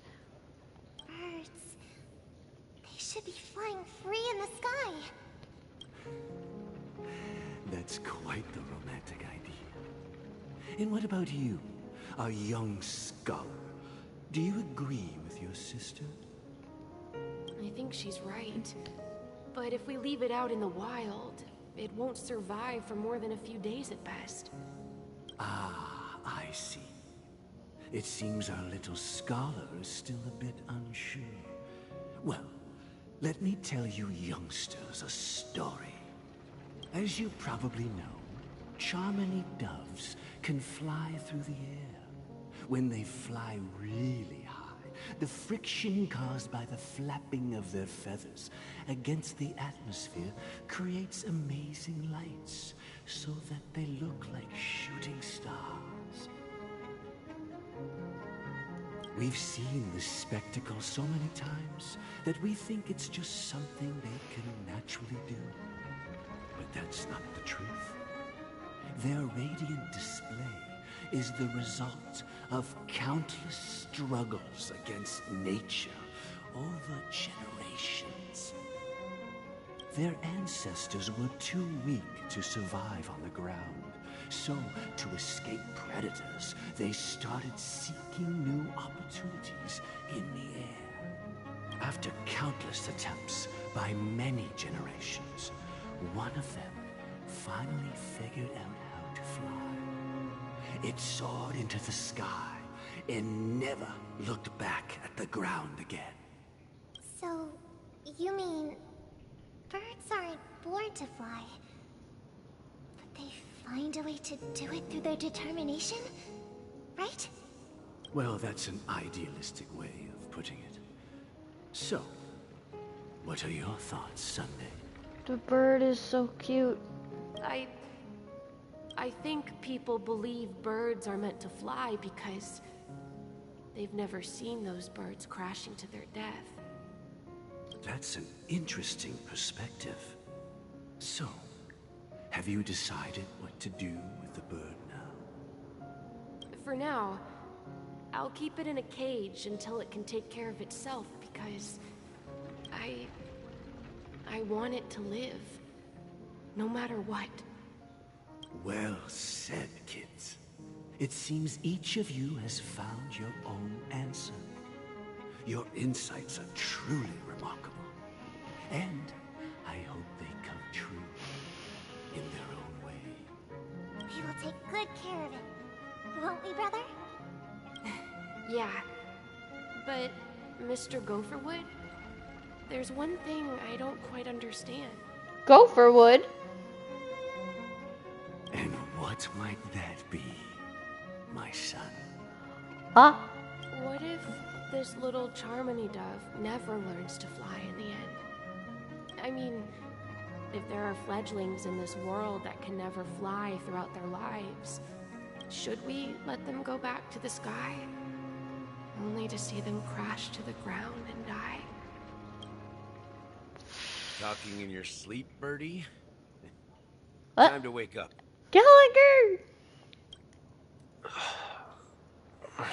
Wait, right, he's not dead. He didn't kill him. Little Sleepy brought him to the land of exiles. Huh?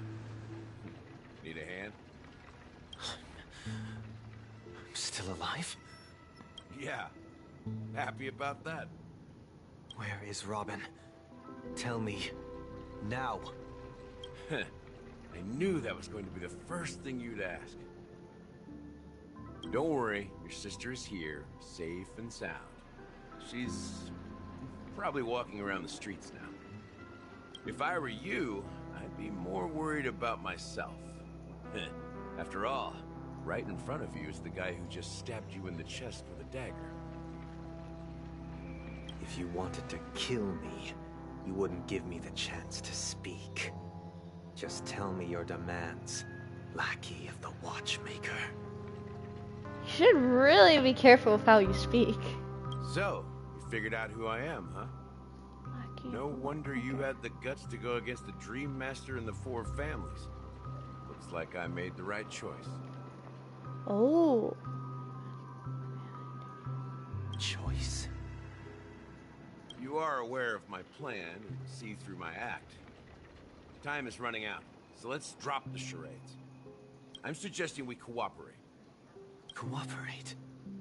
What makes you think I'd cooperate with you?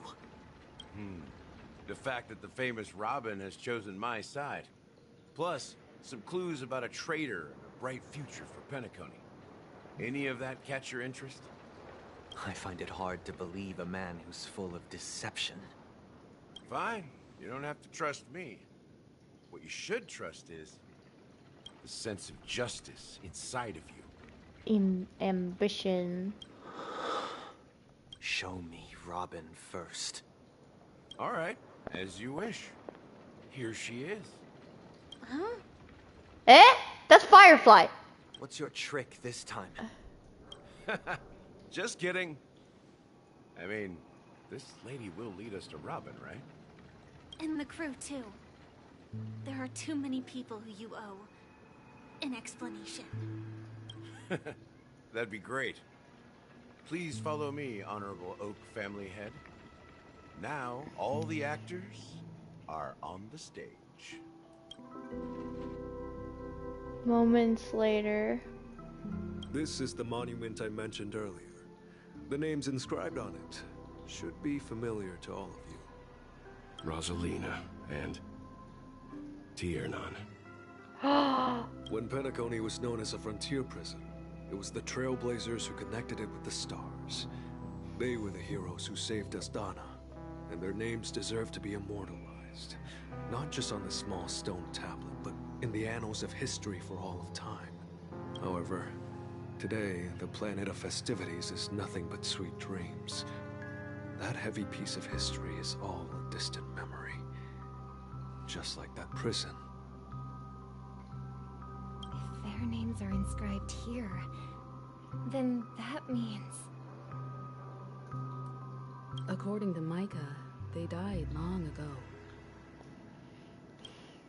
Rosalina was killed during the War of Independence.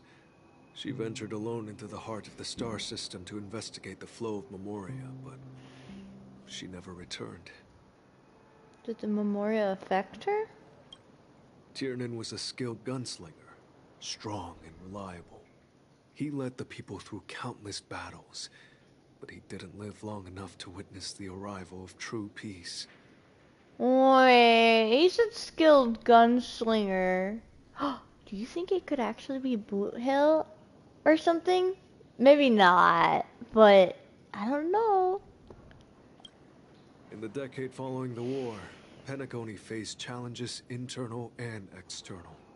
To protect Astana, Tiernan took up the way of the Trailblaze and led the Lampmoth family to explore beyond the system, only to be surrounded and wiped out by the Swarm. Though I had expected as much, the tales of these heroes truly are sorrowful. True to the title of Trailblazer, they spent their lives venturing into the unknown. But what about this tablet? There are no names carved on it. When Dreamflux Reef was created, its owner was still alive. However, he insisted on erecting a monument for himself, saying that it will happen someday. Here we meet again. Everyone from the Astral Express. Robin.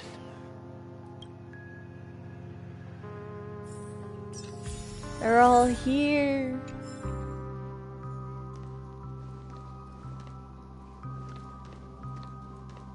Where's Welt and Himiko? And March. Okay. Huh. The atmosphere sure is livened up with all these people in here. You say the same thing? The atmosphere... Yep. I brought Gallagher here. It's time to face the truth. Well, I did my job. I gathered everyone here. Gallagher will explain the rest to you. Take care. Brother... There's no need for words. You're safe. And that's all that matters. I see a chest over there. Hold on. I want to grab that before I forget about it.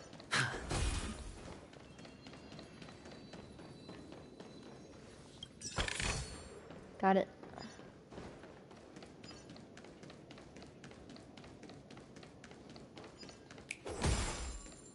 Ah! There we go. Where's the others? There's another bird.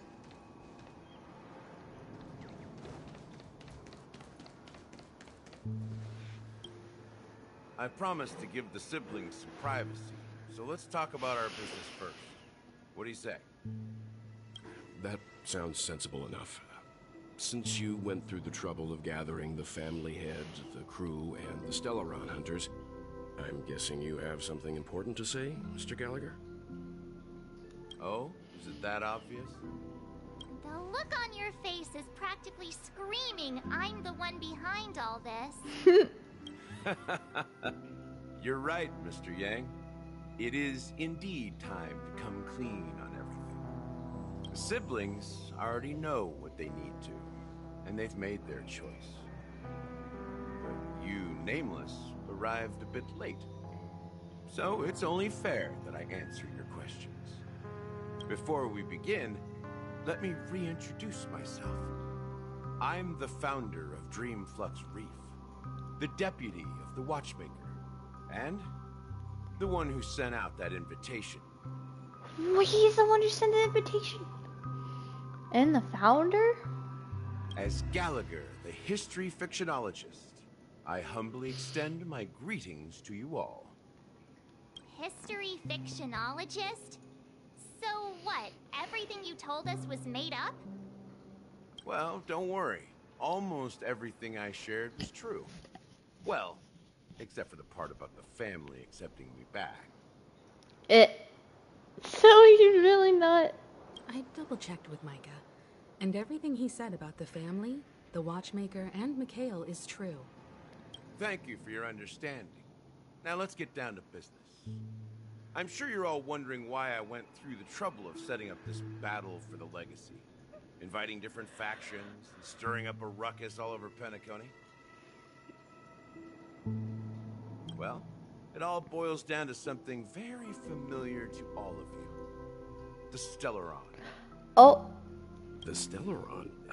But how is that possible? Penacony is a free-flowing interstellar hub. There are no signs of contamination whatsoever.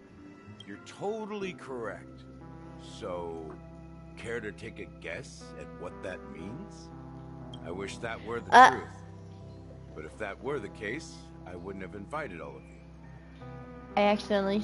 No, I skipped it.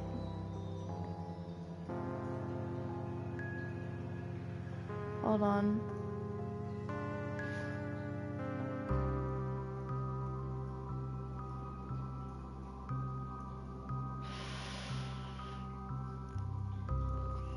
The sweet dream doesn't come out of thin air. If you think of the memory zone as the sea, creating the land of the dreams is like filling that wild ocean with earth to make an island. To achieve this feat, without the help of an emanator of remembrance or enigmata, the only way is to use a Stellaron. And that's not something you can achieve with a simple wish. It requires vast quantities of knowledge, time, and manpower. I'm sure you get what I'm hinting at. Nope. In Azdana, the planet of festivities itself is a Stellaron disaster. That's crazy! The planet of festivities itself is a Stellaron disaster? So it's just one big Stellaron. It all started a long time ago, back when the Watchmaker and his crew liberated the frontier prison. They faced countless challenges as they began building Penacony from the ground up. That's when the idea of using the Stellaron came into play. The Stellaron first entered the Azdana system during the war. The Nameless warned everyone against the folly of attempting to tamper with such a power. And most heeded their words. But there are always people in the shadows with ulterior motives. The turning point came after Tiernan's death. With two of the Nameless gone, the Watchmaker had to go to the front lines. It was at that moment his rivals saw an opportunity. By the time a representative from the Montour System's family arrived at the Watchmaker's call, the Stellaron had already been activated and was seeping into the primordial synesthesia dreamscape. And I suppose the family happened to possess the knowledge to seal the Stellaron? Not just that. They knew far more about the Stellaron than the average person. They helped Mikhail swiftly quell the civil unrest and played a part in building Penacony under the disguise of the Harmony. But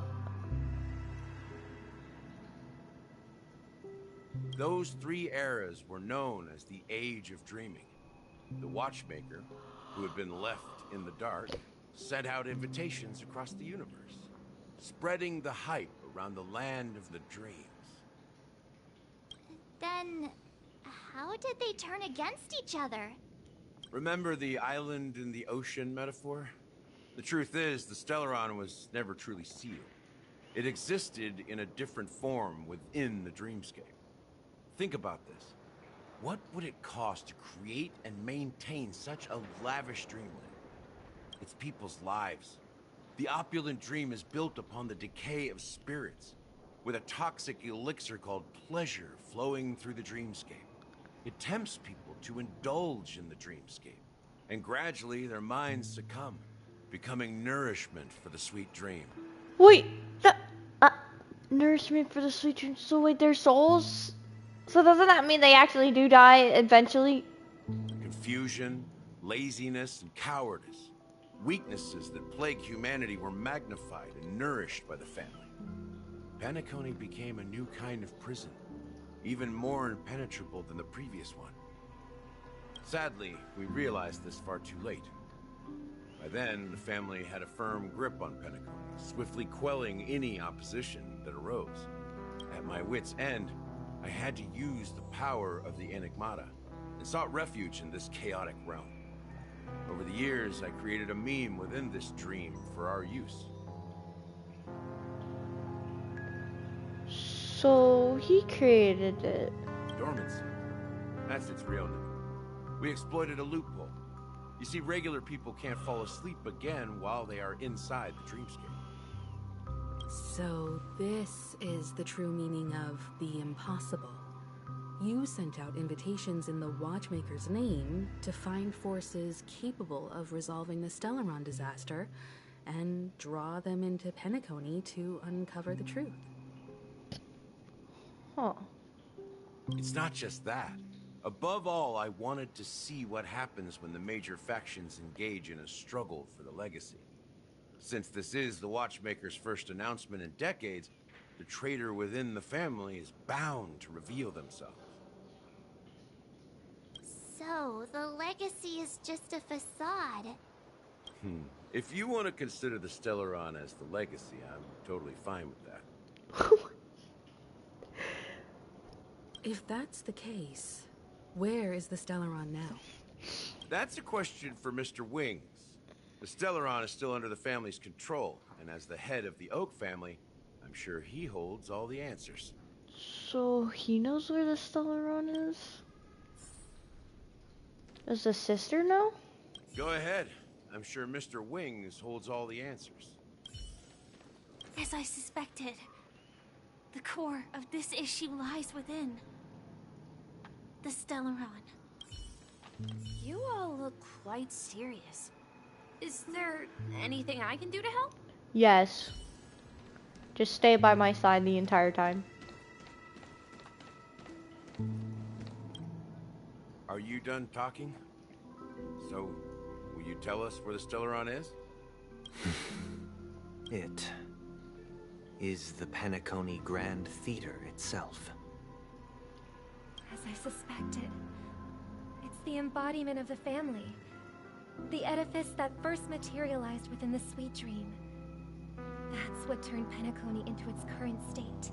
What? As for the person who employed its power, it is in fact Mr. Gopherwood, the current Dream Master. Gopherwood. Oh, the man talking to them with the dove. Well, that was easier than I thought. Did you conduct your own investigation already? Correct. When I was trying to track down the person who murdered my sister, apart from you, Gopherwood was my second suspect. Confronting me first turned out to be a smart move on your part. I didn't have other options.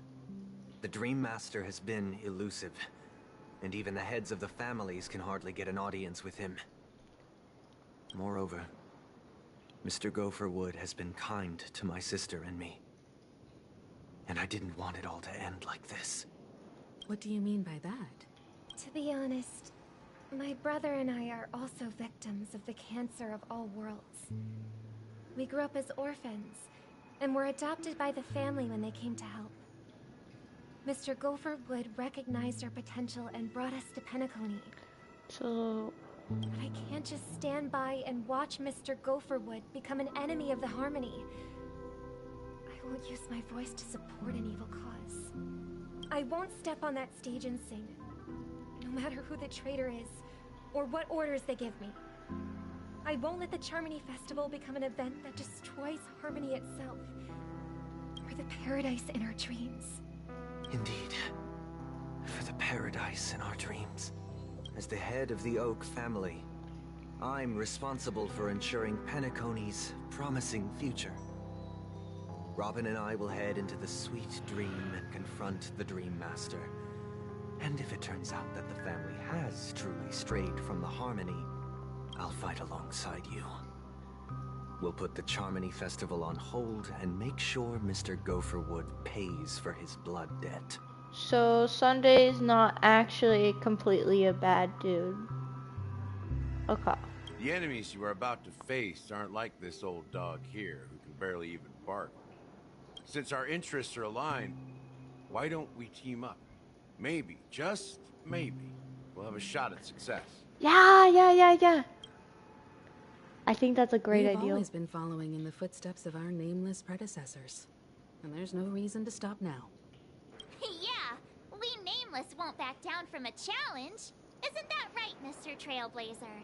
Yes, ain't nothing to fear no more. We'd win. Heroes never back down. Peace was never an option. Going up against the Dream Master? Nah, I'd surrender. Come on, don't crack jokes at such a serious moment. Rest assured, sitting on the sidelines isn't in our nature. Mr. Sunday, Miss Robin, I'm willing to accompany you on behalf of the Astral Express. Having a third party present should help with negotiations, and could make all the difference if things get ugly. Thank you, Mr. Yang. Thank you all very much. The Charmony Festival is about to start, and time is against us. We must hasten. Everyone, let's gather over here. We still need to make some preparations. Gather over here. Why not right over here? We're over there, and now we're over here, and now we're over here. Why can't we just stay in one spot? I may have been quick to step up to the plate, but confronting the Dream Master could be a very dangerous affair. Huh? Even you're saying that, Mr. Yang? How powerful is that Dream Master? He's the leader of the families of Penacony, and he has the entire power of the Harmony behind him. Not to mention the Stellaron in his possession. We must proceed with great caution. Maybe you can just stay behind this time, Mr. Yang? No, that won't do.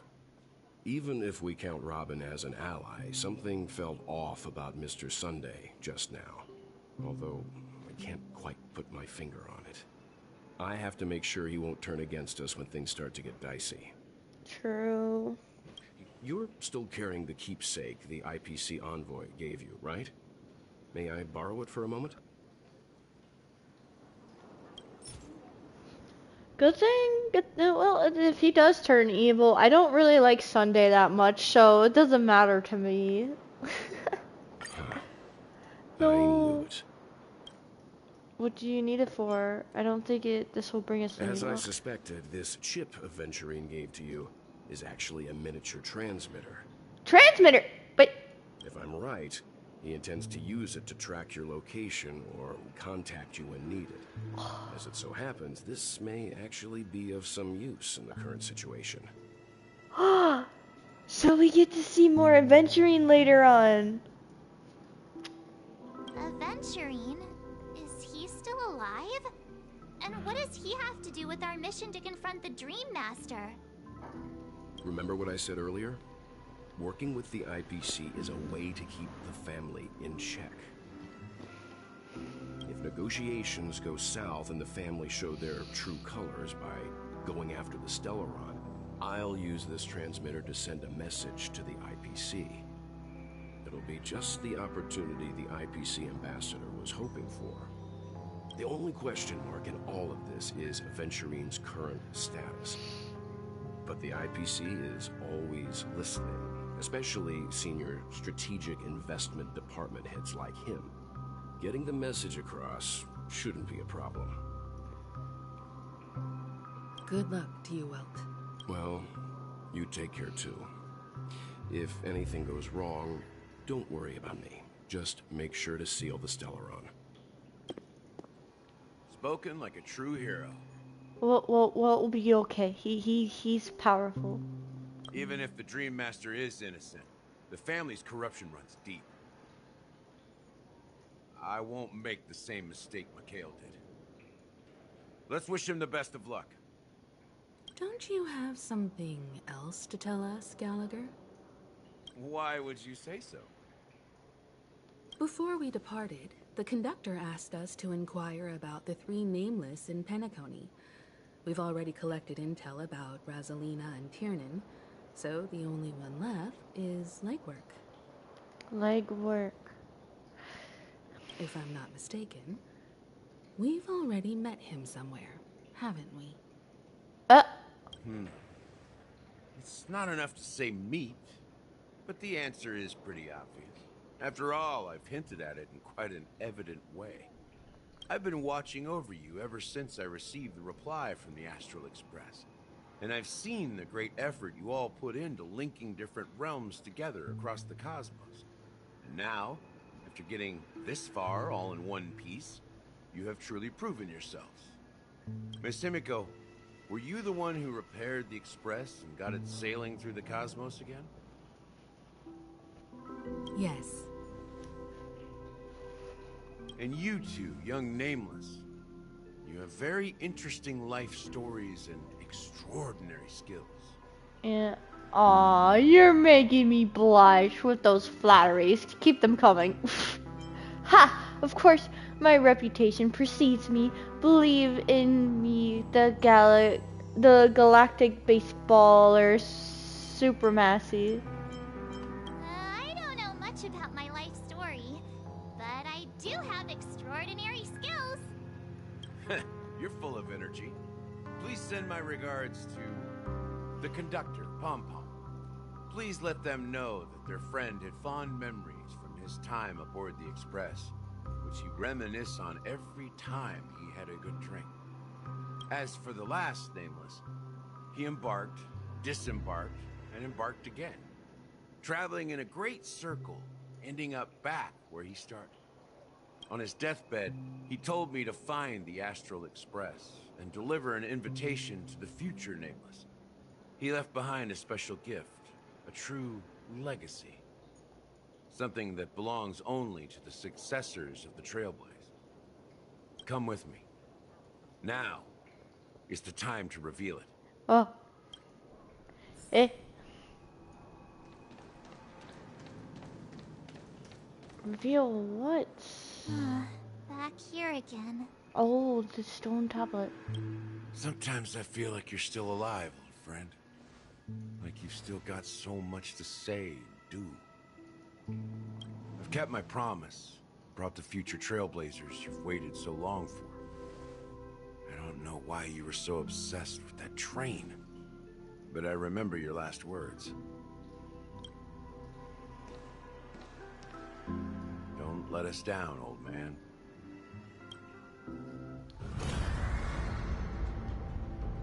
Eh? What's going on? What's happening?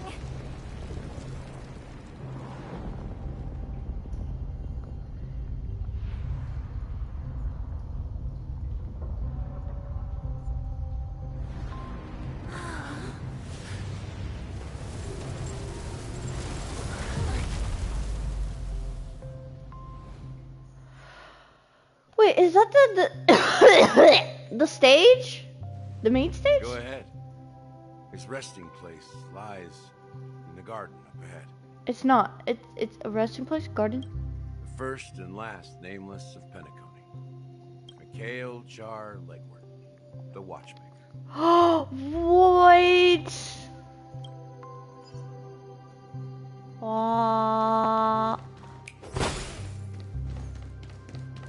Go, go, go, go, go, go, go, go. Whoa. How Have I ever looked up?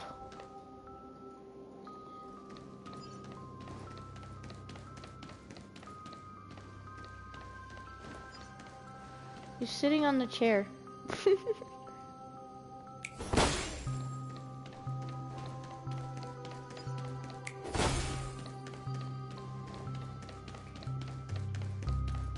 There's a chest over here. Nope.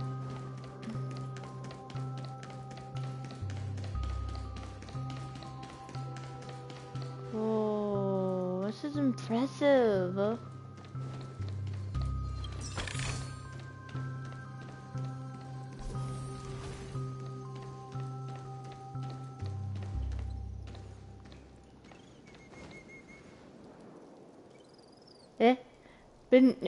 Wait, is that a corpse? That's a corpse.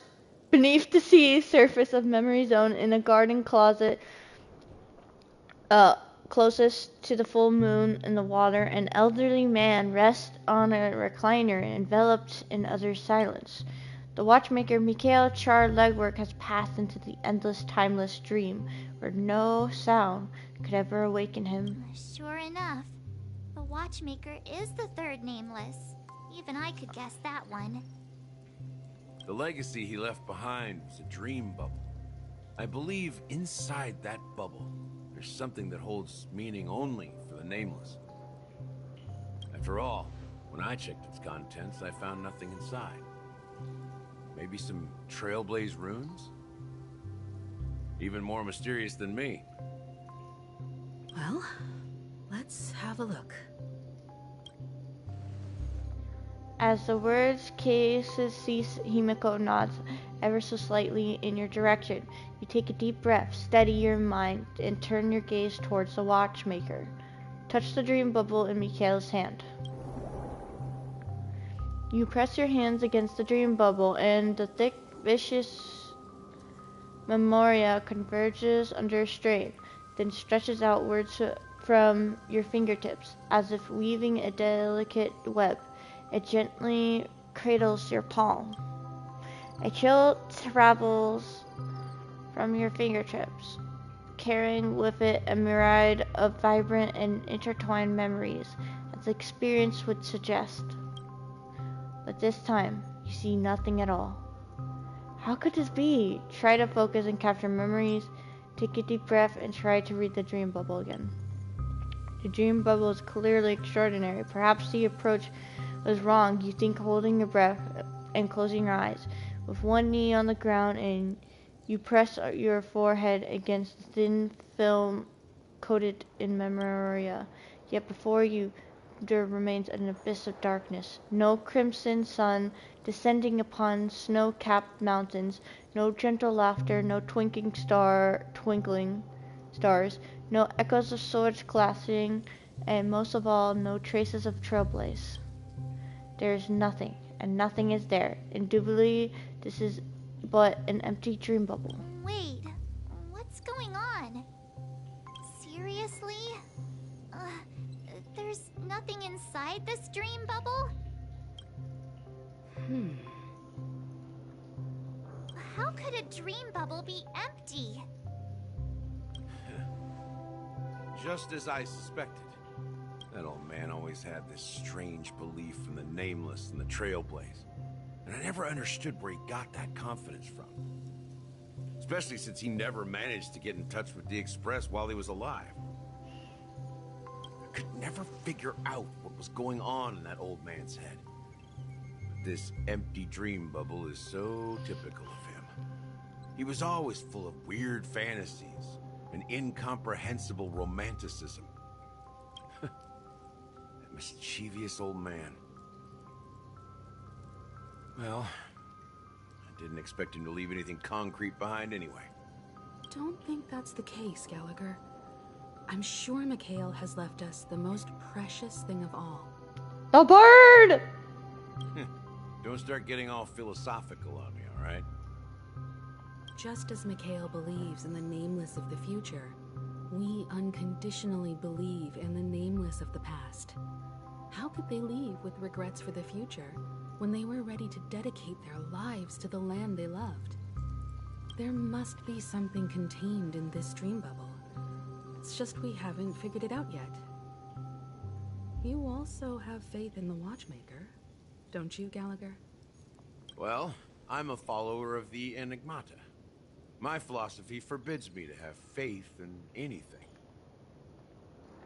That's why I understand what faith means in the path of Trailblaze. And I also want to know what he left behind. I'll leave it to you guys then. Can I borrow your pet? I need to make a trip back to Golden Hour and check something at the Dreamscape sales store. It's for Mikhail, and for the future of Penacony. Boo Hill! Welcome to the Reverie Hotel. How may I help you? They're together! That's awesome! Greetings.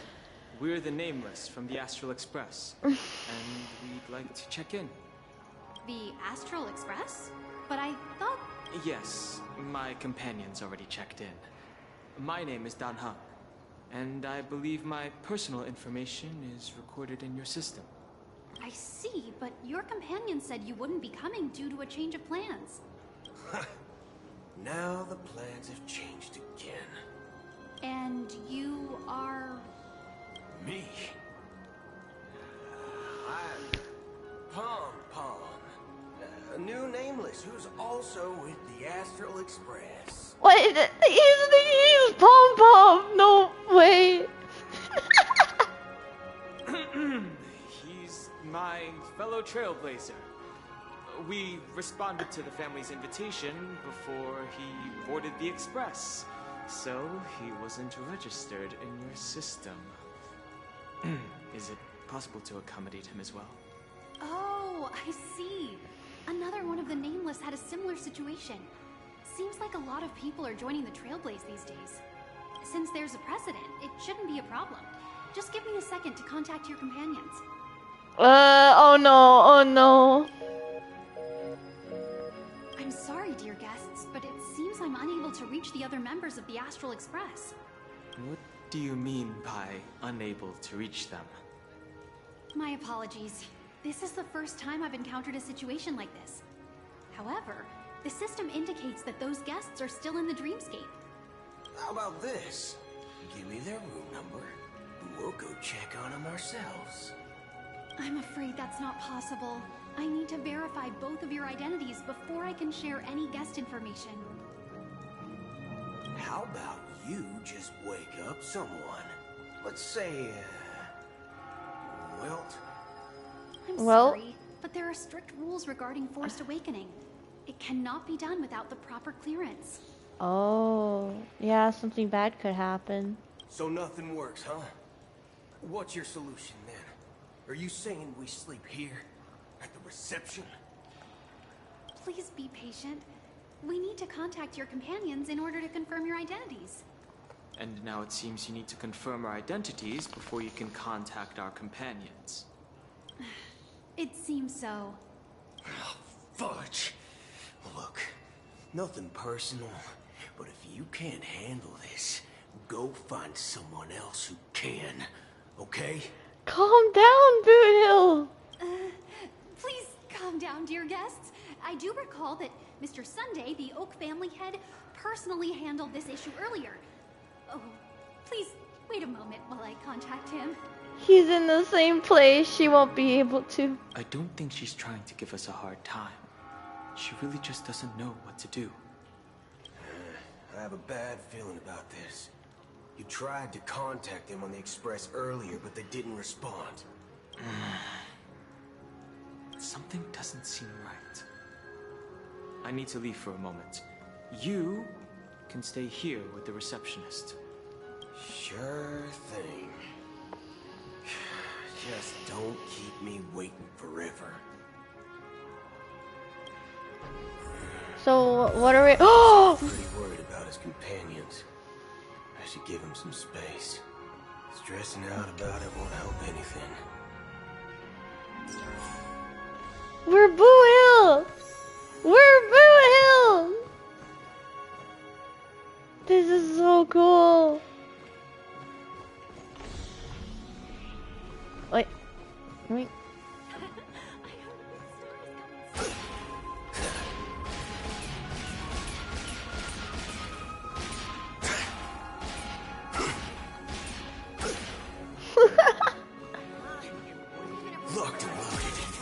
That is so cool. I'm wasting my technique.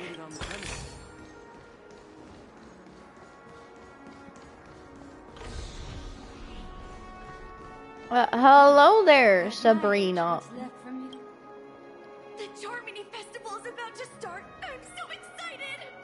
Hey, you guys here for the Charmony Festival too? Well, I didn't come all the way here specially for the festival. Honestly, I don't really even know what it's about. But I heard it's a lot of fun. Well, back in my home world, Anaria, we have festivals like that all the time. My dad threw me a birthday party one time that was just as extravagant as the Charmony Festival. Oh, come on. The Charmony Festival is a once-in-an-Amber-era event. How can a birthday party compare? True. Well, you never know, right? Maybe on her world, birthdays only happen once in Amber Era. Anyway, let's forget about that. Have you heard about the, unsettling things happening in the dreamscape? Unsettling things? What could possibly go wrong? It better not ruin the Charmony Festival. I've been looking forward to it.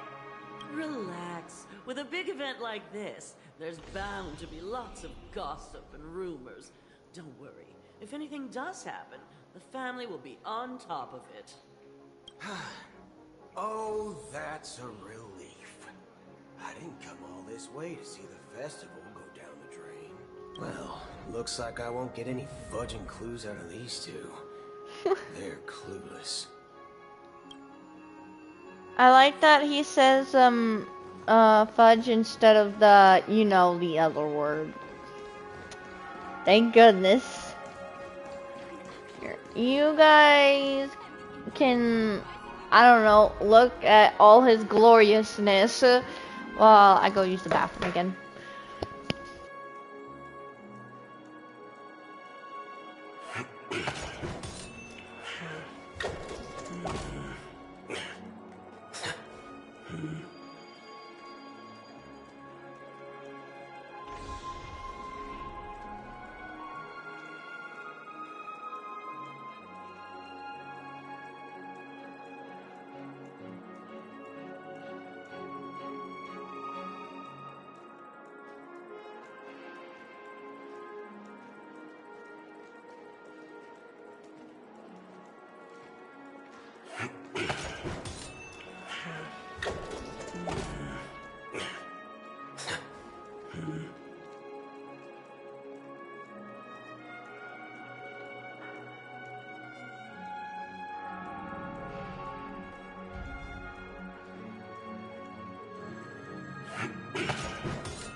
I'm back. Got a granola bar because I got hungry. Come here, my little dog. What? What? What, did he swallow a bullet? I have no idea, but he's just so stinking cool.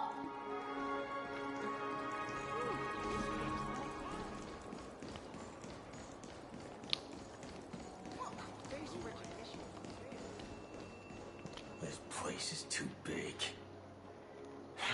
Better not wander too far in case he can't find me later.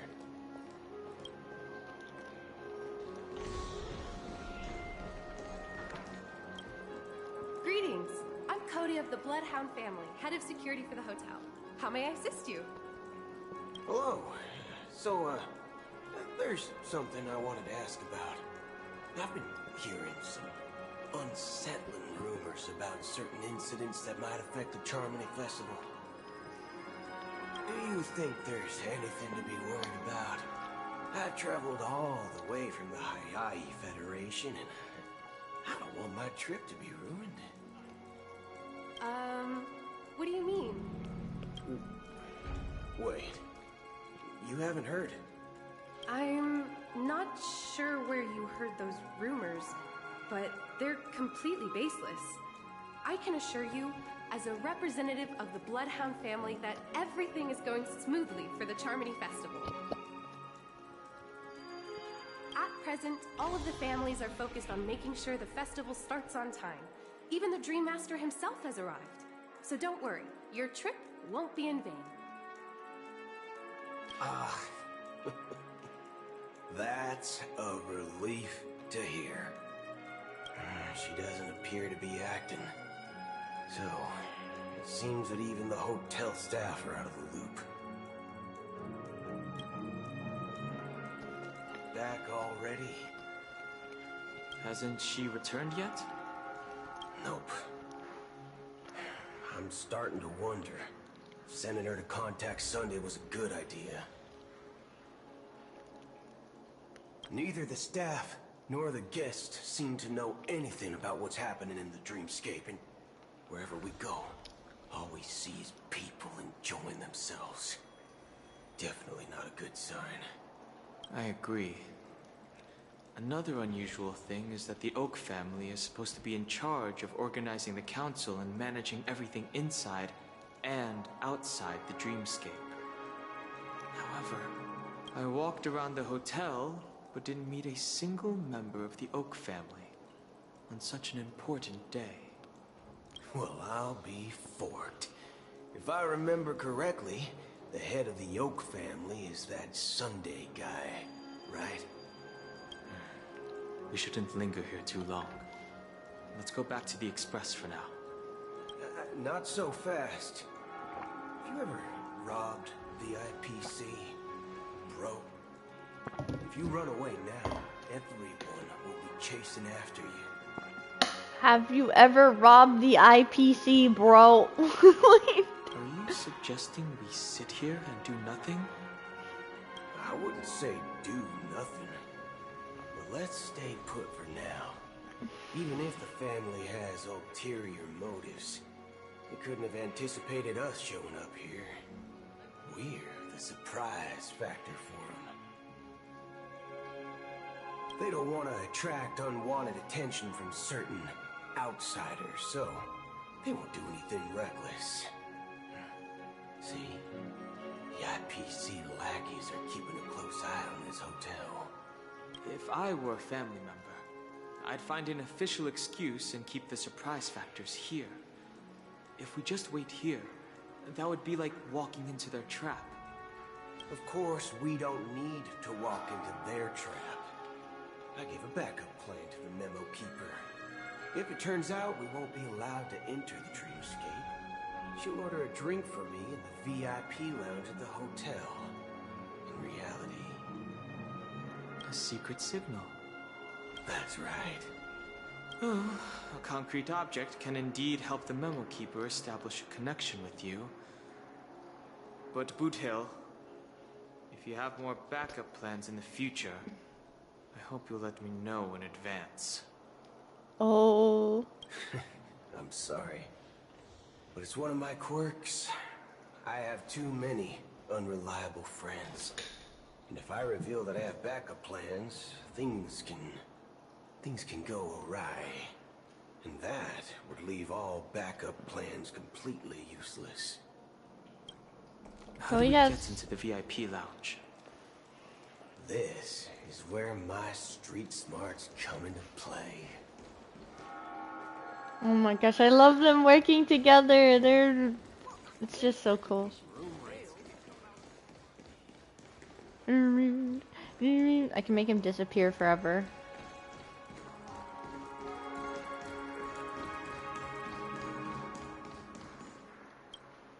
Hello there, Dennis. lobby manager, right? Yes, I am. How may I assist you? We're the Nameless from the Astral Express. We wanted to check in, but there's something wrong with your system. The lady at the front desk said she would contact the manager, but now she's nowhere to be found. Joker says, hello everyone, I am new here. Hello there, Joker. How are you? We've been waiting here forever, without any food or water. What the fork, man? Is this how the family treats its guests? Oh, now he's sending complaints. Is this your idea of street smarts? Starting an altercation? It's called standing up for your rights. I apologize for the inconvenience. Please wait while we try to contact Mr. Sunday. I'll arrange 2 premium seats in the VIP lounge so you can rest there while you wait. See? Just like that. That's all you wanted? Just don't call yourself Nameless next time. Wow, this bar's something else. Certainly worthy of the planet of festivities. Was he embarrassing him? Wait, I've seen this before, I think. Wow. Anderson. Good evening, gentlemen. Hey, I have an order for a bottle of Hasdana's White Oak. Can you help us find it? Hasdana's White Oak? I think there might be a misunderstanding. We don't serve that here. Oh, no way. Are you sure you're not mistaken? If someone had reserved such a beverage, I would definitely remember it. It sells for hundreds of thousands of credits per bottle, after all. That's a lot! I couldn't afford to cover for such an item if it were broken or lost. That's strange. Well, could it be that the memo keeper couldn't afford it? What should we do now? Oh, no need to rush. Let's grab some drinks first. Maybe I arrived too early and he hasn't come yet. Let's see what kind of juice malts you all have here.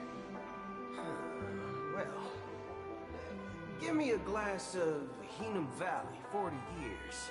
I'll have it neat. 40 years? Wait, does that mean like the drink's 40 years old? Wow, that's the most expensive one on the list. You have a taste for the finer things. It's on the house, anyway. What can I get for you? So he's making the memo keeper pay a ton of money. Anything you recommend is fine.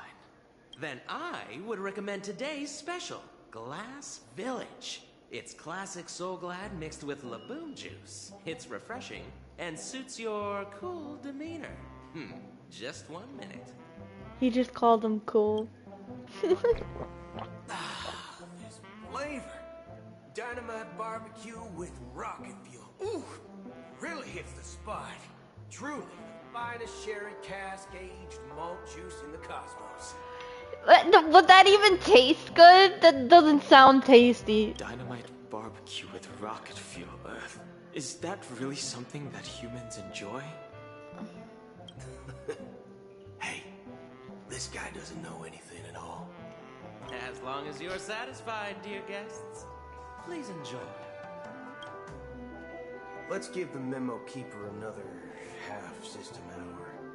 If she doesn't show up, we'll need to come up with a new plan.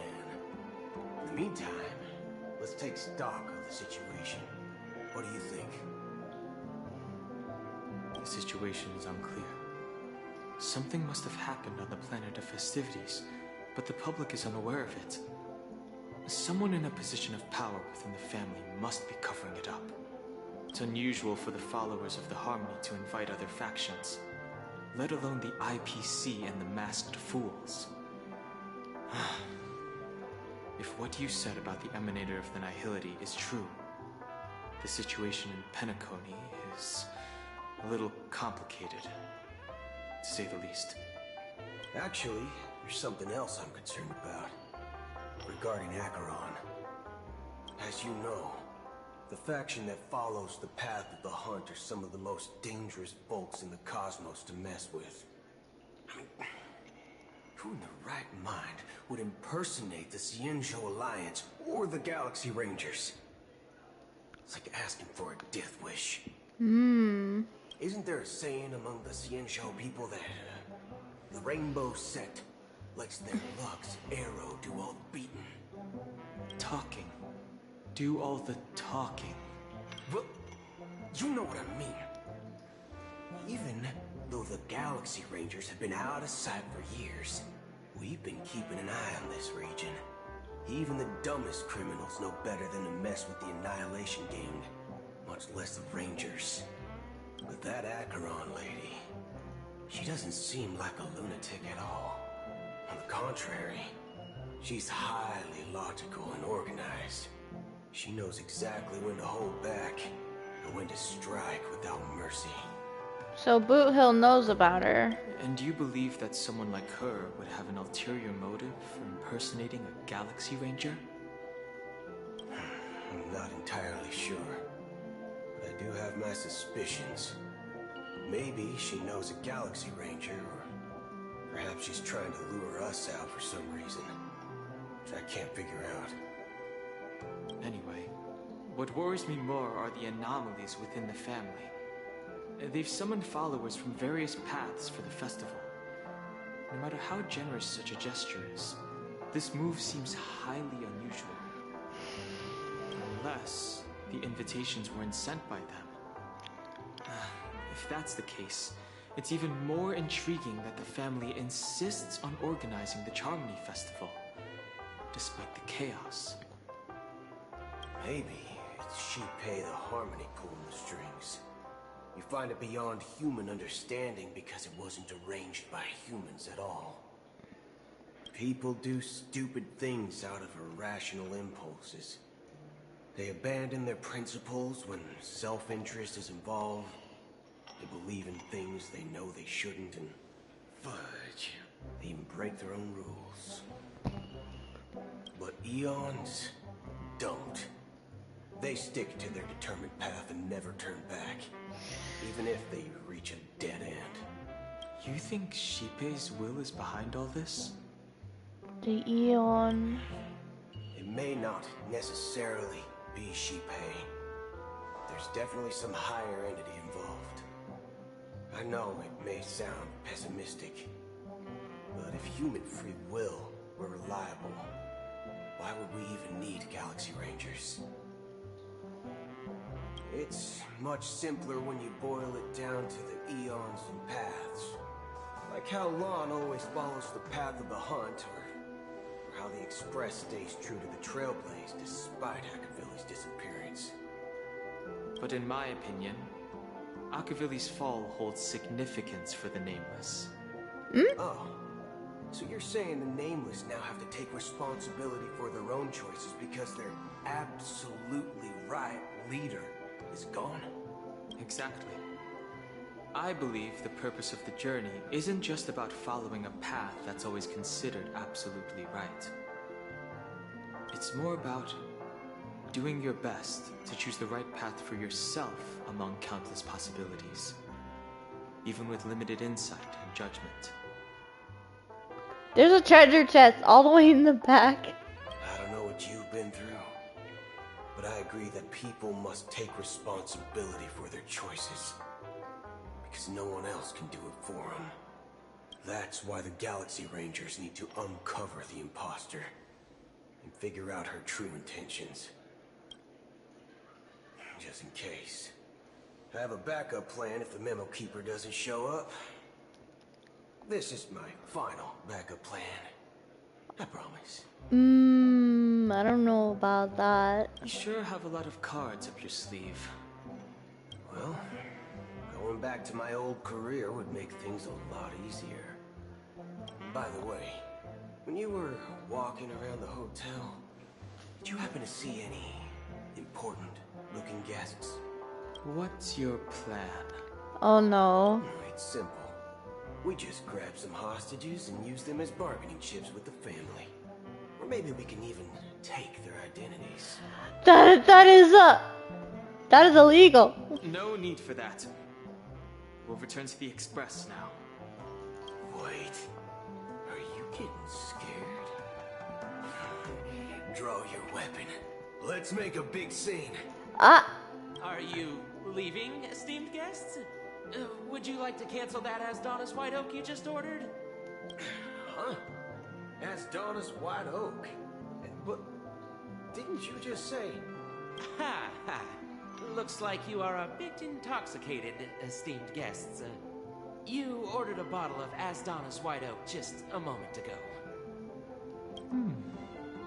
Looks like your memo keeper friend has finally arrived. Thank goodness. He was literally about to fight him. But that would have been cool. Right. Sorry, my memory's not the best. You know, too many modifications and all. Anyway, let me check. Well, fork me. It says Donna's White Oak, all right. And there's a note. I'll be waiting for you on the Astral Express. They had to go back anyway. No mistake. That's her message to you. She knew the hotel wasn't safe, so she suggested we find another place. Well, looks like we took a detour, but now it's back to the Astral Express. Can you guys still hear me? What are we waiting for? Let's go.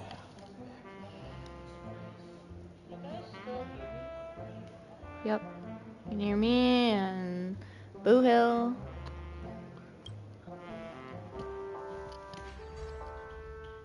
Pom-pom. 2 guests just boarded saying they were looking for Boot Hill, so I told them to wait in the parlor car. Oh, just in time. 2 guests? 2? Yeah, or 2. Look, we welcome all passengers on the Astral Express, but sneaking in like that, you have no regard for etiquette. My apologies, conductor. It was an oversight on my part. I assumed you were already acquainted with the garden. Given the chaotic situation in Penacony, the Nameless are the only ones we can truly trust right now. You are the memo keeper. Pleased to meet you, Dan Hung. I've seen you in others' memories. And as for Boot Hill, this is our first face-to-face meeting. I hope you enjoyed that bottle of Astana's White Oak. You sure have a refined taste. Finally, memo keeper. Well, let's cut to the chase. Spill everything you know. So she was able to pay for it. That's precisely what I intend to do. But before that, please allow me to introduce myself. My name is Black Swan, and I serve the Garden of Recollection as a memo keeper. As for Acheron's story, I'm sure she knows it better than I do. She appeared! Greetings. I'm Acheron. Well, that made Boo Hill's job easier. What? You Garden of Recollection shirtbag! You betrayed me! I love that he doesn't curse. He completely changes it. I apologize, but she did that at my request. Due to certain reasons, I have been exiled by the family. Thankfully, this memo keeper came to my aid and helped me escape their surveillance unnoticed. To be honest, it was more like stalking than helping. And the process was far from unnoticed. But we did escape. I asked her to guide me to a place beyond the family's reach and to contact a few trustworthy individuals. Namely, all of you. Trustworthy? Son of a nice lady. You think I'm dumb or something? How about this? I'll put a few bullet holes in your head and see what secrets spill out. Then, we can talk about trust. Why are you, is your first go through with the gun? It doesn't have to be like that. I'm willing to answer all your questions, but not right now. If my cover hadn't been blown, we might have had more time, but at the moment, we don't have any other options. No other options? What do you mean? This is the only way I can ensure everyone's safety. I kindly request an immediate warp jump out of the Astana star system. This passenger is requesting? As far as I can tell, she's not a threat, and seems to be telling the truth. I've briefly traveled with your companions and know their whereabouts, Don Ho. Please rest assured, your nameless companions are safe, but they need our help.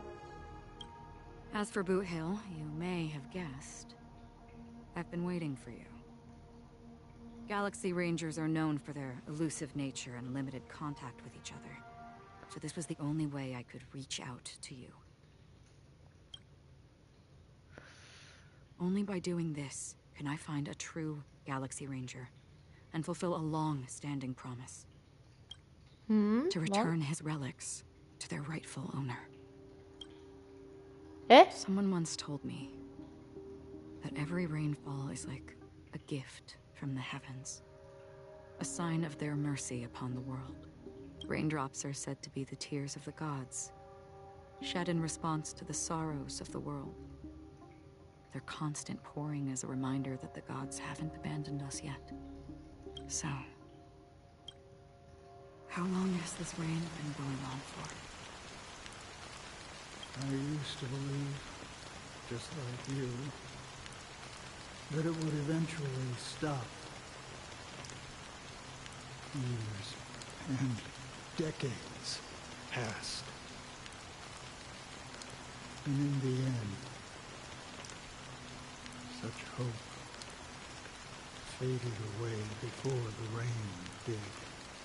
Looks like the god you mentioned doesn't exist after all. As he spoke, the old man's gaze remained fixed on the distance. Amidst the fine drizzles of black rain, countless shadowy hands emerged from the sea, shrouded in an ethereal mist, reaching out towards the sky one by one. And what is that thing? It looks like a very dark circle, dark moon, and it's dripping? The moon's blood. Well, let me share a story with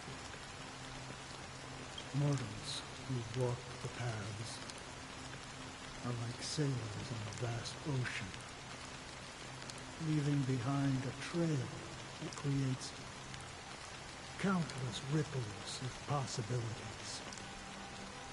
These ripples last longer than the fleeting lifetimes of humans.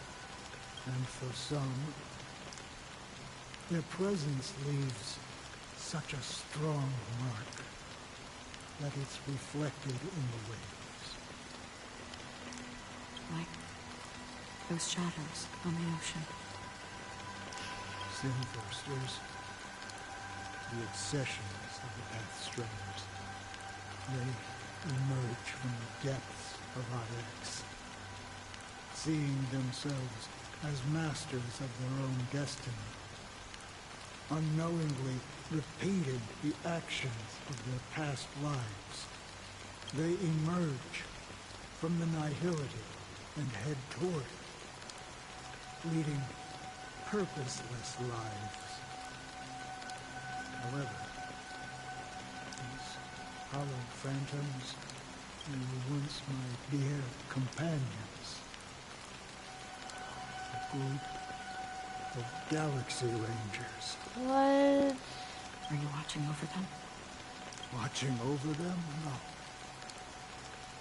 I'm guiding them toward transcendence. It was a brutal war. A crusade that shook the universe. The universe witnessed the fall of Zuo, the Lord Ravager, but it came at a price. A price so hefty that only those who were there still remember. The unwavering determination of the Hunt followers persists even in death. So someone must guide these lost souls to their life beyond. They were heroes in their time, and they shouldn't be reduced to mere puppets of nihility. As for me, I've suffered too many losses on that battlefield to advance any further. And that makes me the most fitting person to carry out this task. But you know, these sin thirsters, they're not who they used to be. Does this seem pointless to you? Well, some tasks have to be done, even if they are pointless. I can help you. For what? For the meaning of the nihility. That's what I've been seeking. I see. After all, this realm is off limits to ordinary souls, right? Thank you, stranger. I wish that you find what you seek. Before we part ways, I have one more question. It is true that their actions and even their entire lives may seem pointless from our perspective. But if, and it's just an if this is what the departed ones expected, should we try to change it? A good question. And a profound one. I don't know the answer. What I do know is that one day I too will pass away. And when I bid farewell to this world, someone will stand at my grave and place a bouquet of flowers on it. Wait, who is it? Who will stand on his grave? Maybe another Galaxy Ranger? When I appeared as a child, my speech, mindset, and soul reflected immaturity and innocence. As I grew into adulthood, I left behind my childlike side. I humbly request your blessings, esteemed advocate of Shipe. Come to me, my kinship. I have sought their presence with us. As you wish. I have faithfully served the Alfalfa family for nearly a decade, promoting the path of the harmony to the best of my ability. However, I made a mistake yesterday. While I was preparing dinner for the family head, I accidentally dropped a prepared dish on the floor. Out of laziness, I lied and claimed that everything was ready. Although the head has dismissed me as punishment, it has been tough to sleep with the guilt still gnawing at me, as I worried that the seeds of evilness may have taken root in my soul. So, I confess to you now, to seek atonement for my sins. So he dropped the food and lied about it, and now he thinks he's evil for just dropping food on the floor. I mean, yeah, that's a waste of food and you lied, but like, it's not that serious, dang. Do you sincerely repent and vow to change your ways? Of dropping food on the floor. Yes.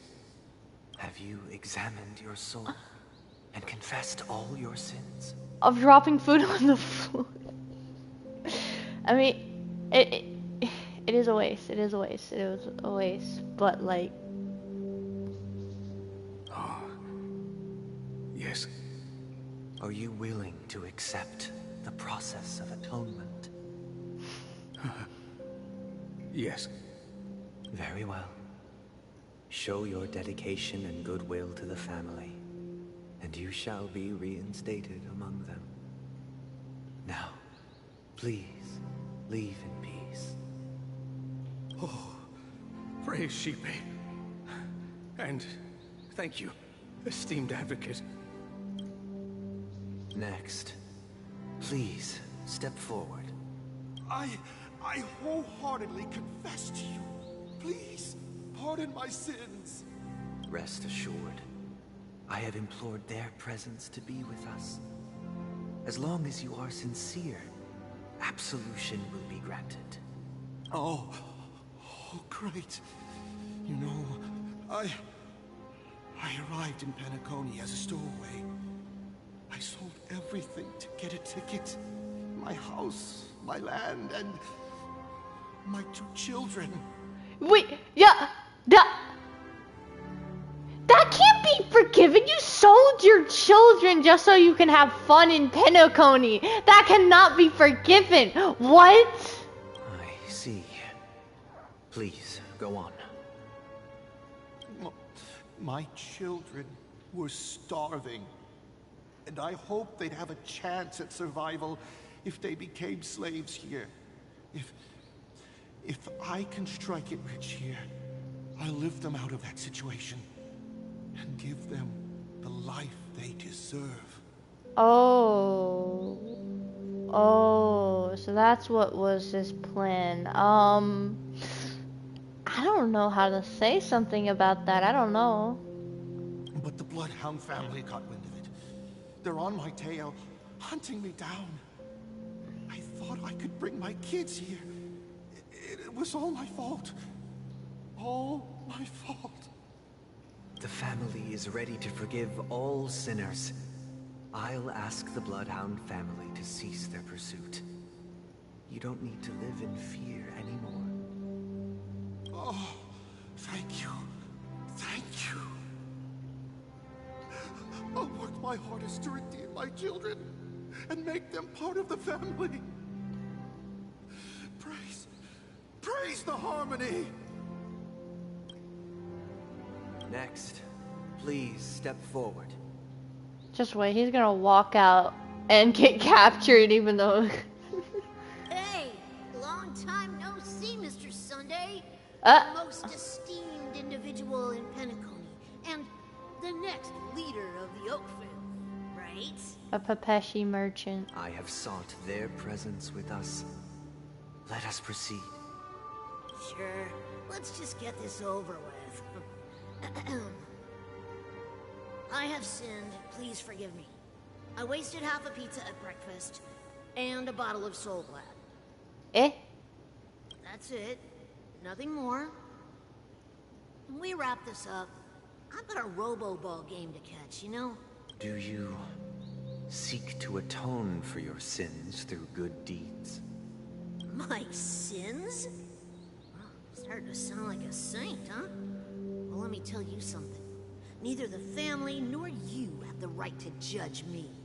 Then why are you even here? You think nobody knows what your precious family has done?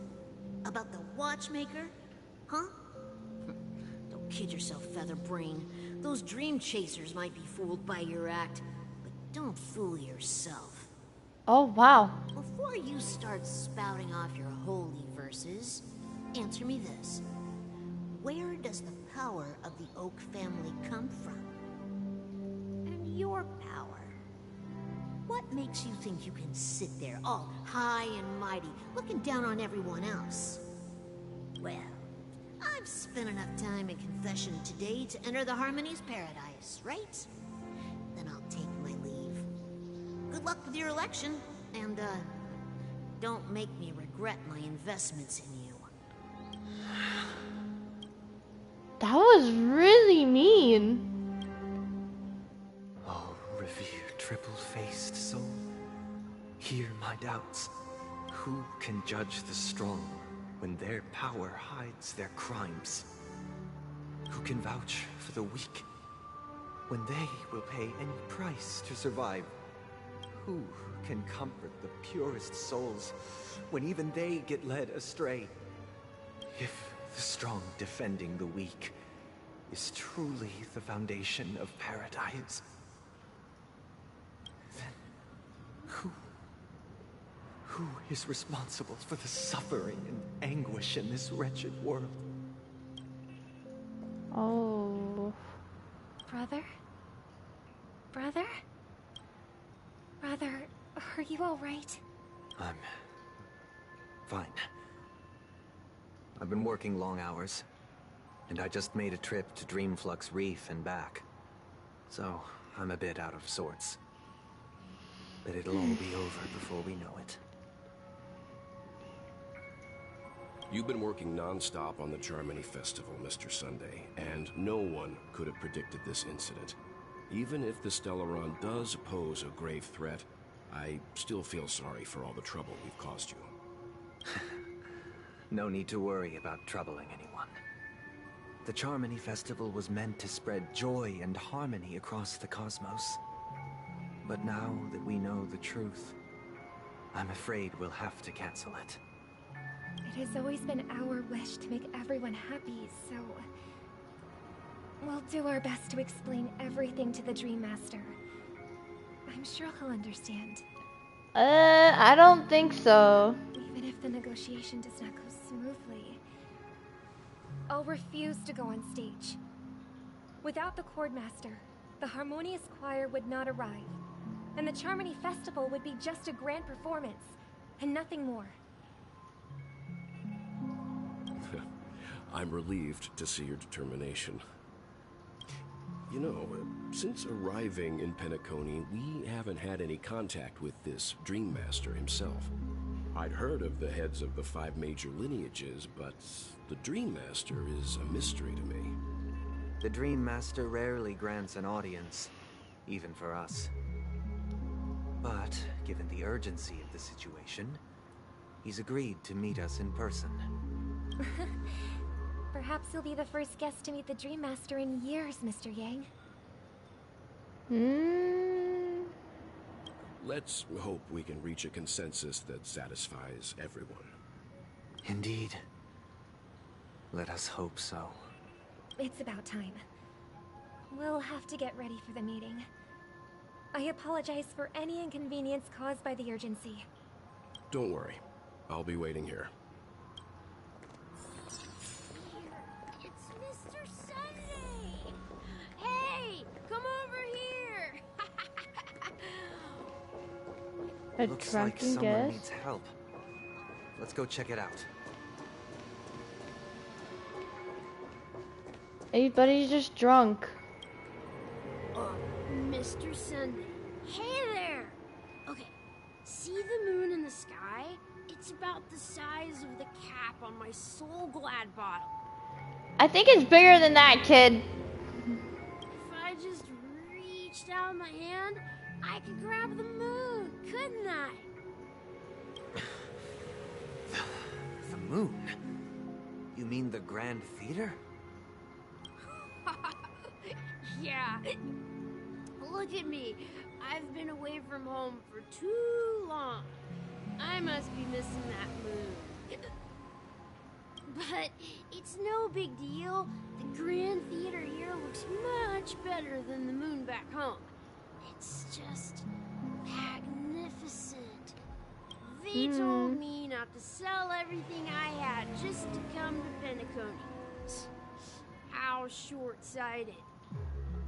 Selling everything you had? Why would you go to such lengths? Why? Can't you see? Life back home is miserable. It's not really living at all. Living? Wait, so it's an uninhabited place? It's better to be here at Penacony. No pain, no worries about tomorrow, just sweet dreams. You can do whatever you want. That's what I call living. Yeah, now this is the life. Is this truly living? Huh? What did you say, young lady? I didn't quite catch that. Oh, it's nothing, sir. You see, the traffic on Glock's Avenue can be dangerous. How about I ask a Bloodhound family member to escort you to Ideen Park over there, so you can continue enjoying your sweet dream? Oh, yeah, that's a great idea. Wow, no wonder you were the leader of this sweet dream. You're totally a lifesaver. See you around, Mr. Sunday, and it was nice chatting with you. He needs to stop drinking. What's up, sister? This is the land of the dreams. But why do they live like this? The man we ran into, he doesn't seem happy at all. Even though sweet dreams are nice, they're just illusions. But for him, they're the only way to survive, even if it means giving up on reality. That's not really living at all. I suppose you have a point. But, in my opinion, that's how most people live their lives. Why do you say that? You think that man is not actually living, but that's not quite accurate. Even without Penacony, people create their own illusions called self-value. People believe they have a predetermined value to fulfill. Gaining value means gaining power, and those deemed worthless are seen as the weak. However, value doesn't come out of thin air, and there's a limit to it. To accumulate value, people have to take from others. So, the weak get exploited and oppressed. Take from others, and I thought value would be to work hard for it. Are you suggesting that this is not how things should be? Exactly. But, ironically, people don't think there's anything wrong with it, because they uphold the illusory notion of self-value, and even the weak believe in it. The survival of the fittest. That's where all the tragedies in the world come from. People come to the sweet dream in Penacony to escape from that reality and find solace. No tragedies exist here, only happiness, although in its nascent form. Isn't that the same paradise we yearn for in our dreams? Is Penacony gonna still look like... It's probably not... What is it gonna look like once we finish all of Penacony? Perhaps that man is just an exception. Let's not jump to conclusions. We should experience the dreamscape ourselves. Just as I did at Dreamflux Reef. Yes. Seeing is believing. I'll accompany you. The Dream Master hasn't shown up yet, so we have some time for a stroll. Oh. Strolling as Robin.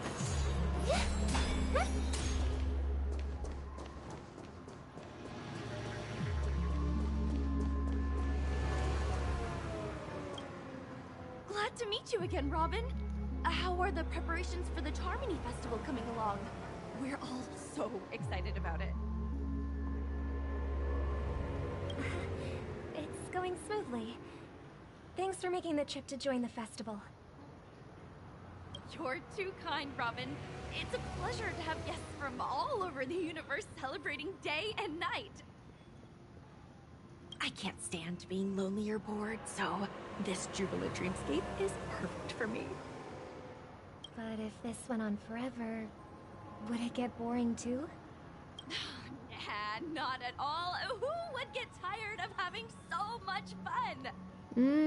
Every day, you get to wear fancy clothes, explore all sorts of dream bubbles, indulge in delicious food without gaining weight, and you never get old or sick. As long as you can afford a room, this place is the ultimate paradise. But you know that only a few things can be brought back from the dreamscape to reality, right? That's exactly why I don't plan on bringing anything back. just enjoying the dream itself is good enough for me. I mean, I'm not one of those long-living species. I only have around 60 or 70 years in this lifetime, and there's so much to worry about.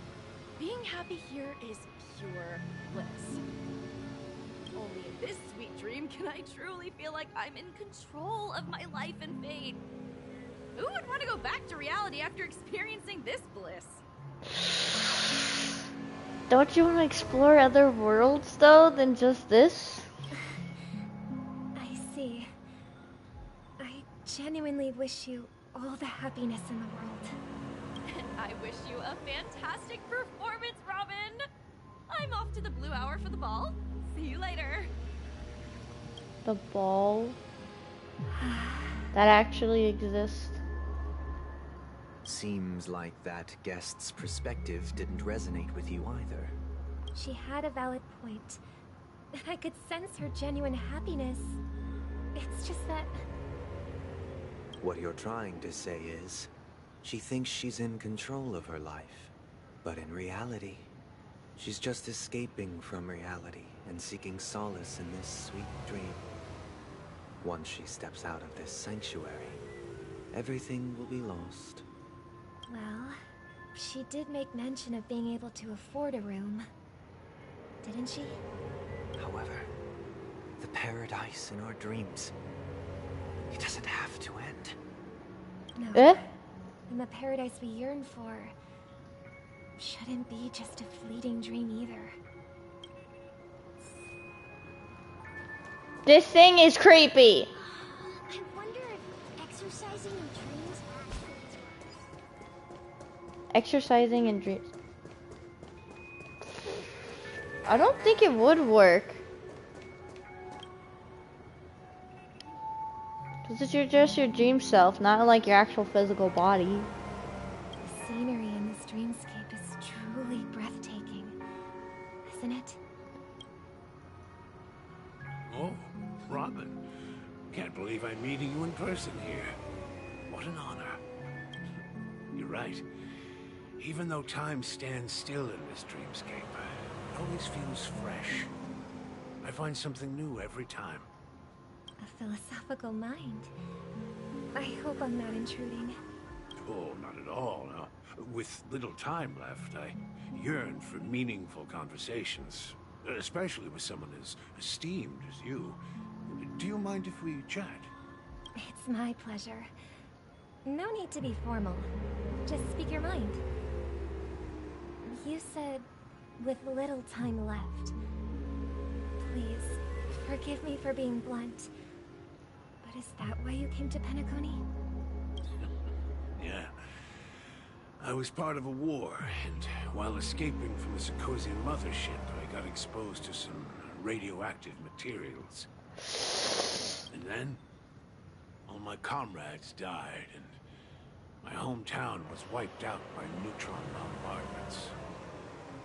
I couldn't bear to live with everything I knew gone.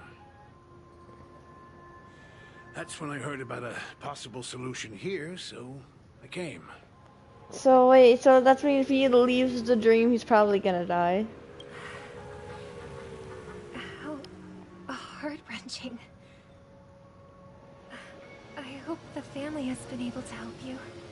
They have, and I'm truly grateful for that. They provided me with a comfortable room, the most advanced life support devices in the cosmos, and a stellar team of caregivers. My physical body is now in the dream pool, sustained by life support. The me you see here is whole, rational, and no different from any other person. But I can't say the same for the me in the hotel room. My true appearance. Huh? I hope you never have to witness it, Robin. So, you'll be living forever in this dreamscape, right? Just being able to live at all is good enough for me. Whether it's in this dreamscape or not, well, I don't really have much say in the matter. My world has been torn apart, and my life could end any second. So, even if this whole place is an illusion, it's still my paradise. And I'll treasure every moment I spend here. How I envy those everlasting things. Romance story. It's so tragic. Fortunately, this sweet dream gives him joyful memories to hold on to for the rest of his life. That's precisely why this sweet dream in Penacony exists. However, even the sweet dream has its limitations. While it provides solace to the disillusioned, it can't completely eliminate pain in reality. There will be a way out. Penacony is already on the right track. I don't know if I trust Sunday, honestly. I don't... Yeah. I'm with Welt on that. Eh? Look what we have here. A lovely young lady. Wait, is that me?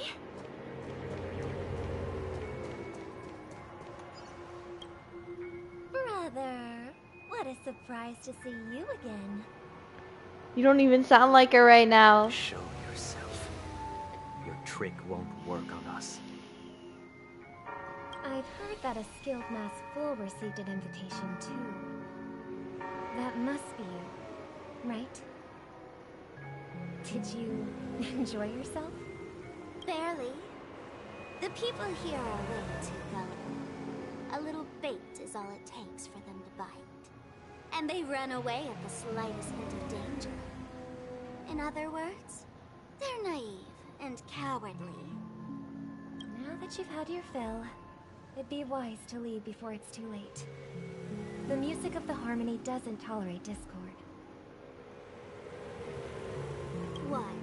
Now that you have the real Robin, I'm useless? Oh, how disheartening.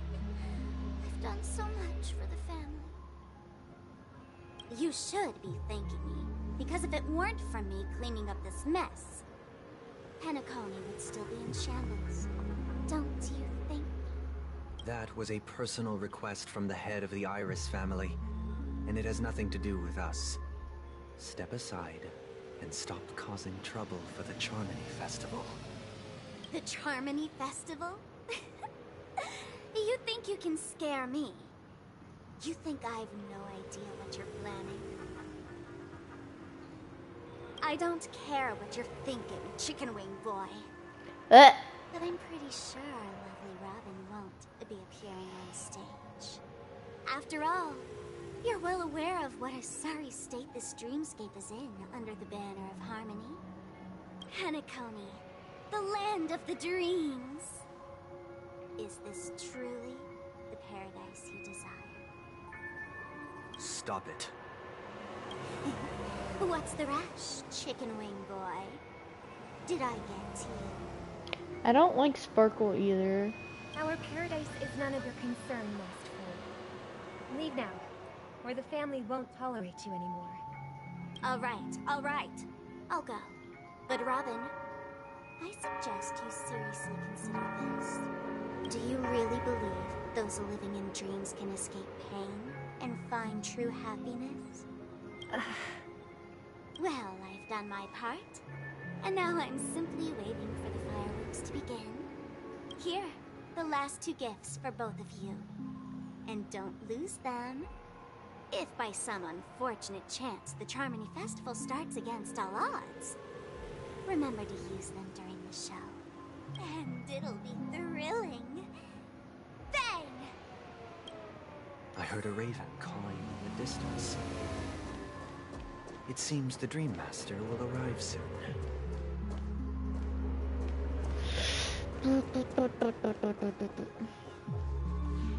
Let's wait here for the Dream Master to arrive.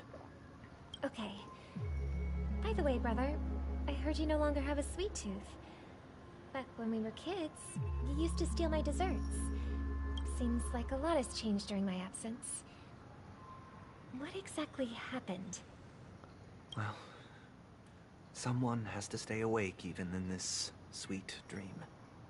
But that someone doesn't have to be you, or anyone in particular. You're carrying too much on your shoulders, brother. The paradise in our dreams. It shouldn't be like this. Penacony is nothing more than a dream. It can't erase the worries and pain of reality, or bring true happiness. It only offers an escape from reality. Nothing more. Remember the old man we met earlier? Without this dream, he might have completely lost himself. That might be true, but even without Penacony, he could have chosen another path. As far as I know, the Intelligentsia Guild has been promoting their rehabilitation techniques for a long time now. That path may have been more ordinary and challenging, but now he is receiving hospice care in a comatose state, and his fate is sealed. Is Penacony granting these people a future, or is it taking it away from them? Well, don't forget this. Not everyone really has a future. The future for humanity is like the sky for birds. People mistakenly believe that flight is inherent to birds because they've never witnessed those birds crashing to their death. Oh, they said that when they were kids. Do you remember how we took in that little Charmony dove when we were young? Yeah. We took care of it. Provided food and water, groomed its feathers. And later, when I decided to leave Penacony, I opened the cage and set it free. Well, I didn't mention what happened to it in my letters because I didn't want to upset you. Shortly after you left, it crashed to its death right in front of your window. Oh no. I had surmised as much. I knew you wouldn't have avoided mentioning the bird for no reason. Despite that unfortunate outcome, I still believe it was the right decision. Birds aren't meant to spend their lives in cages. They belong in the sky, even if they can't fly. But here's the thing. If there are birds in this world that can never fly, can we really assert that they belong in the sky? Are you implying that the same goes for humans too? Let's take the Astral Express as an example. The Nameless made tremendous efforts to bridge worlds, gaining fame across the universe. However, only a few extraordinary individuals can endure such a perilous journey. That's because the pursuit of the Trailblaze exceeds the capabilities of ordinary humans. Otherwise, why would this path be filled with broken rails, an abandoned express, and even a fallen eon? That's just sophistry. If that were true, then only the powerful would have the right to determine the future. Unfortunately, that's exactly what happens. Another name for the future is self-value. While this world has its fair share of heroes who inspire people and garner admiration for their heroic deeds, the majority of ordinary people will never become heroes in their lifetime. Some are born weak and vulnerable. Some find themselves trapped in unfortunate circumstances. Some fall victim to malice and cowardice. When it comes to survival, everyone is equal. And the weak can only watch as their value gets constantly diminished by external forces. That hits pretty hard for people that are not actually in the TV. That's why we should care for the weak and support them as if their suffering were our own. That's what the Odes of Harmony have always taught us. While the Harmony holds noble aspirations, the strong will always be strong, and the weak will always be weak. Even in this carefree dream. Human nature contains greatness, but it also harbors inherent weaknesses that can't be eradicated. In the end, if people can't even secure their own survival, they won't care about the illusory future of equality. As long as the law of survival of the fittest prevails, there will always be fledglings crashing to their death. But if people don't live for the future, do they merely exist for survival? If even you, my brother, don't believe that the Harmony will save the weak, then which Eon can make our dreams come true? People often forget that when the first bird took flight, the entire world envisioned a future where no more fledglings would ever crash to their death. Are you reading, sister? What are you reading? Mr. Gopherwood gave me a picture book. It's about the story of the harmonic strings. If I could become a chord master, I'd like to summon Dominicus, the harmonious choir. I want to sing with everyone and spread our wishes so that all can feel happiness and joy. I see. Then I would summon the harmonious choir too. Don't you have a wish of your own, brother? Of course I do. It's just that it includes your wish and everyone else's. I long for a true paradise where everyone can find peace. Then let's build a stage there and invite everyone to our performance so that both our wishes come true through the power of the harmonious choir. It's a deal then. Yeah, it's a deal. But how can I become a chord master? Maybe you'll have to become a star first. Oh, we're going back to Trailblazer. 8 more system hours. Sooner than I thought. Any results? That's kind of coincidence that we just got back to this part of the story. Yes. And now, it's up to us to forge ahead. Since he's already carried out his last wish, my final mission is complete. But pardon me if I sound curt. It's good to have determination. The path Mikhail left for you is not an easy one to tread. Why else would he have chosen to sleep in solitude, staking everything on some nameless in the future? But you have the numbers. And in numbers comes strength. So that might just delay your inevitable a little more. Got any more encouraging words? Our inevitable. As I see it, relying on Welt's negotiations alone is far from enough. Regardless of whether the other party will be compliant, negotiating simply allows us to meet them as equals and won't grant us an upper hand. Penacony is our rival's home turf, and we already have very few chips left to play with. Rather than idly sit around while the family's got us blocked off, an offensive approach might be a wiser course of action.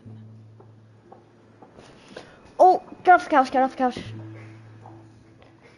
We're more familiar with the Stellaron's properties than most, and since it's the key to stabilizing the sweet dream, it's vital to the family's interests. By attacking their core interests, they're bound to retaliate hastily. And as the saying goes, haste makes waste. That's right. As long as we pose a threat to the Stellaron, either with words or otherwise, we have a chance at gaining the upper hand. But the problem is, On the eve of the Charmony Festival opening? How exactly are we going to get close to the theater? Family security will be airtight. And if we brute force it... Even if we succeed, it's too risky.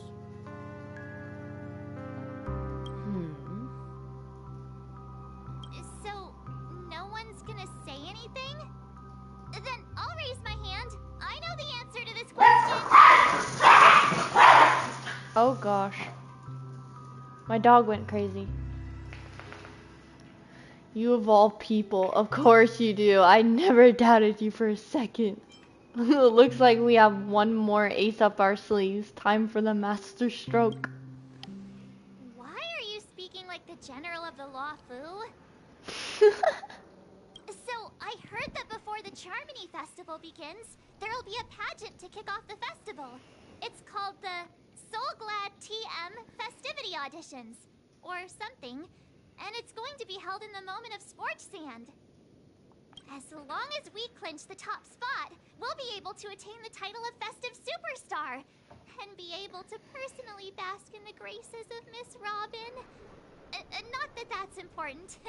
What's crucial is that we can enter the Grand Theater before the audience arrives. So, how do we go about participating in these festivity auditions? Oh, is this where we wear the hat? Wait, we saw the hat on the old man. Oh, that's where we got it. I've already procured special invite tickets from Miss Robin's fan club. Fan club? To tell you the truth, I had been preparing to join the auditions all along.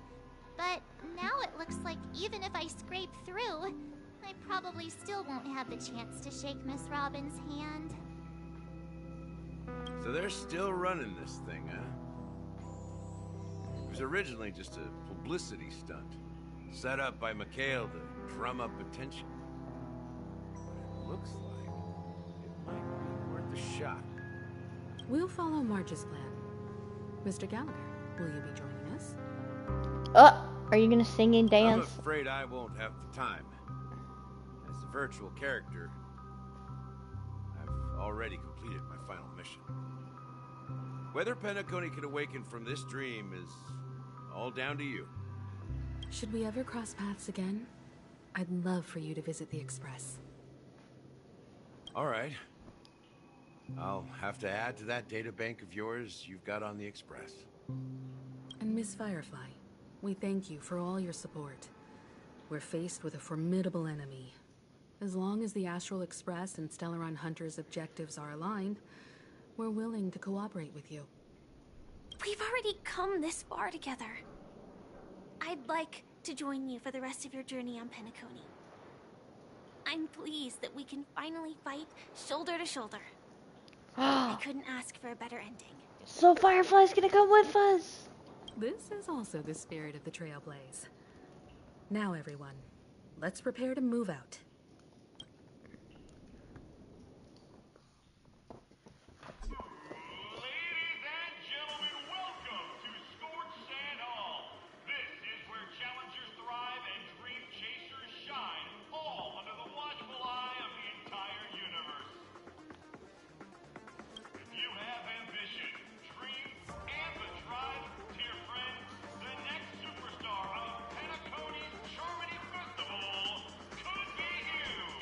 Nah, I don't think anyone could be Robin. Wow, they've really outdone themselves. I'm starting to get excited.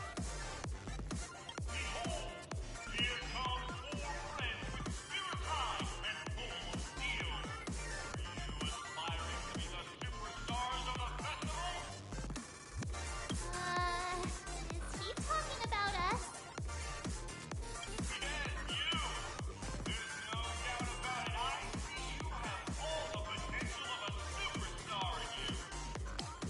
I bet he says that to anyone that comes in the audition.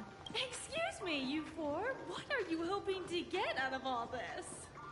As the last group of contestants, how confident are you in overcoming all of the challenges? Would you be open to a brief exclusive interview with us? It'll be quick.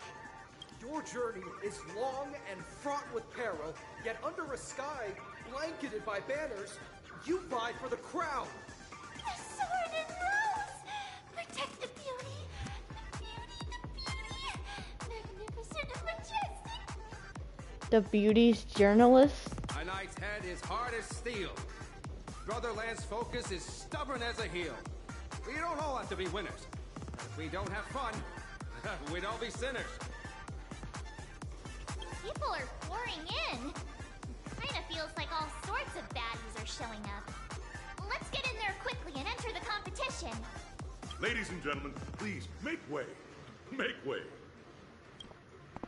Coming towards us now is one of Penacony's top 10 wealthiest tycoons and the soul-glad business empire's founder, Mr. Dean. Allow me to introduce myself. It's the old man. Soulglad's factory, Dean Lee.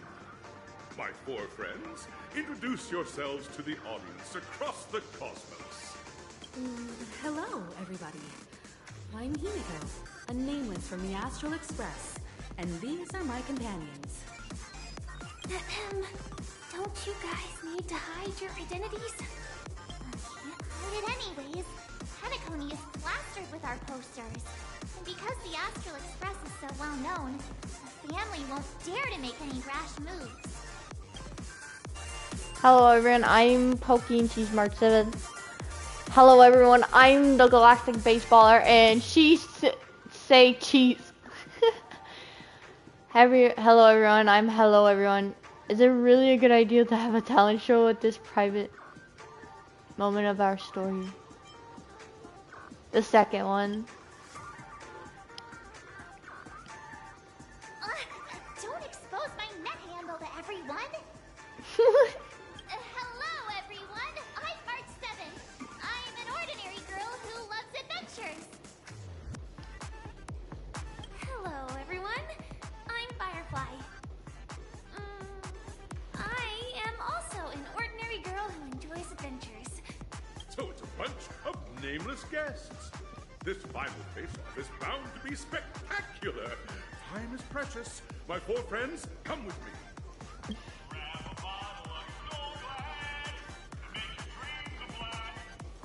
What?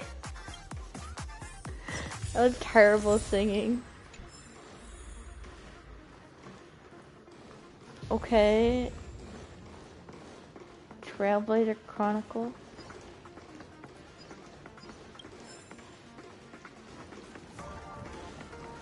This place is buzzing.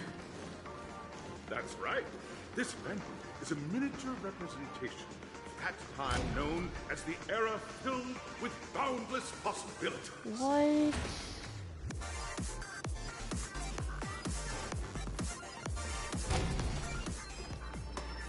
Oh my gosh.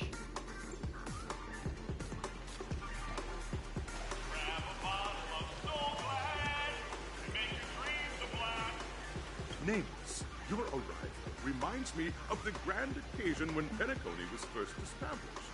I was still a young, bright-eyed lad back then, lured here by the watchmaker's ads, full of zeal and ready to make my first fortune in life. Once, during a particularly grueling day, I passed out and was resuscitated by a drink from Mr. Sousa. That sweet taste has since been etched in my mind, and that was what drove me to create the Soul Glad that we all know and love today. It's actually spilling out. Or... The dream-chasing era was truly a wondrous time. Oh, I miss those days, and the watchmaker. Scorched Sand Hall is my homage to that time of boundless possibilities. I wholeheartedly hope you make it to the finish and emerge as the next superstars of Penacony. Now then, is there anything you'd like to say before the competition officially begins? Nah, we went. Can we get the ball rolling already? I ain't got all day, capiche? Rest assured, we're gonna take an L in this. I can feel it.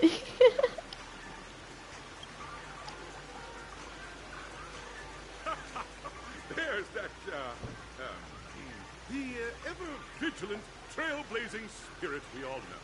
What? Hey, you should really fix that defeatist mentality of yours.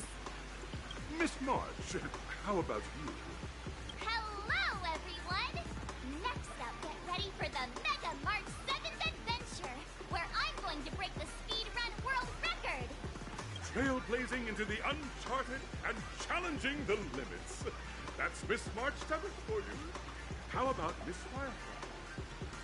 I hope that by the end of this journey, everyone will have achieved the outcome that they hoped for. Ah, a wonderful wish! Miss Himiko, what are you expecting from your team? Safety first, everyone. Simple words, but full of warmth. Waiting for you are 3 stages, each connected to that era. The first 2 stages offer 2 distinct paths to choose from, with unique challenges on each route. Eh? And in the last stage, you will face off against a champion who has defended the title to this very day. A beloved contender whose noble virtues are unrivaled. Those are the rules. Simple. Everyone clear? Now, I hereby announce that the 33rd Scorch Sand Festival of the 20th season, sponsored by Soul Glad Enterprises, has started.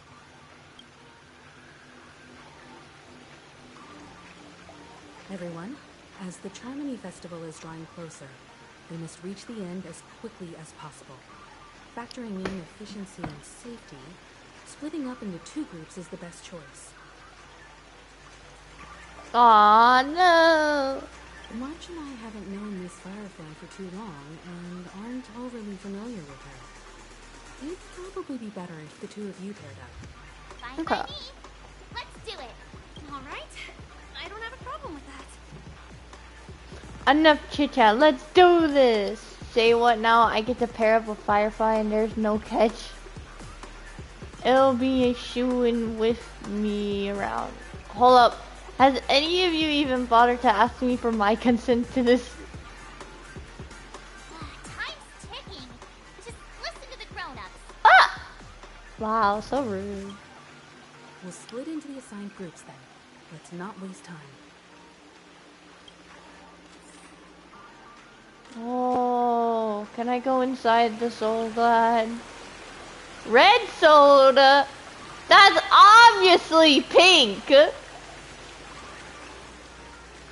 What's this one? This one's better be blue. It is, okay. Yeah.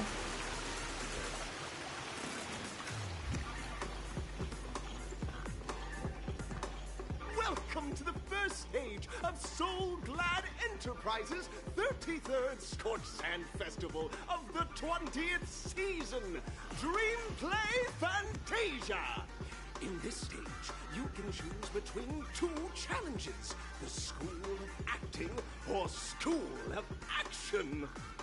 In the School of Acting challenge, you have to complete 3 performances from 3 scripts and move the panel judges. In the School of Action challenge, you have to defeat 3 groups of enemies convincingly and reach the end. Now, make your choice.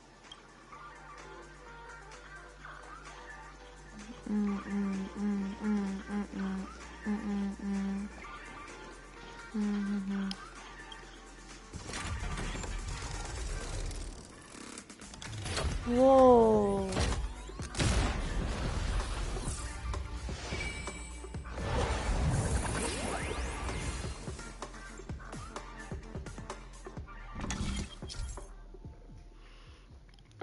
Select a challenge arena. Press the button on the tracks and select the challenge arena to go to.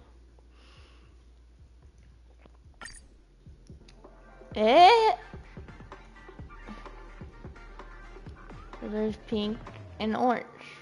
I got it a pink one. Oh.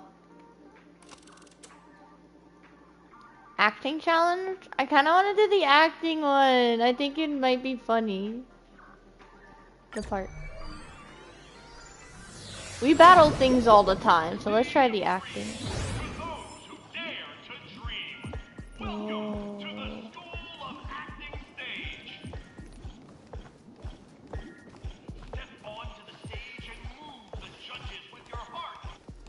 Oh, oops. Competitors, allow me to introduce the rules of this challenge to you. There are 3 stages up ahead. On each, you will find an outline of a script.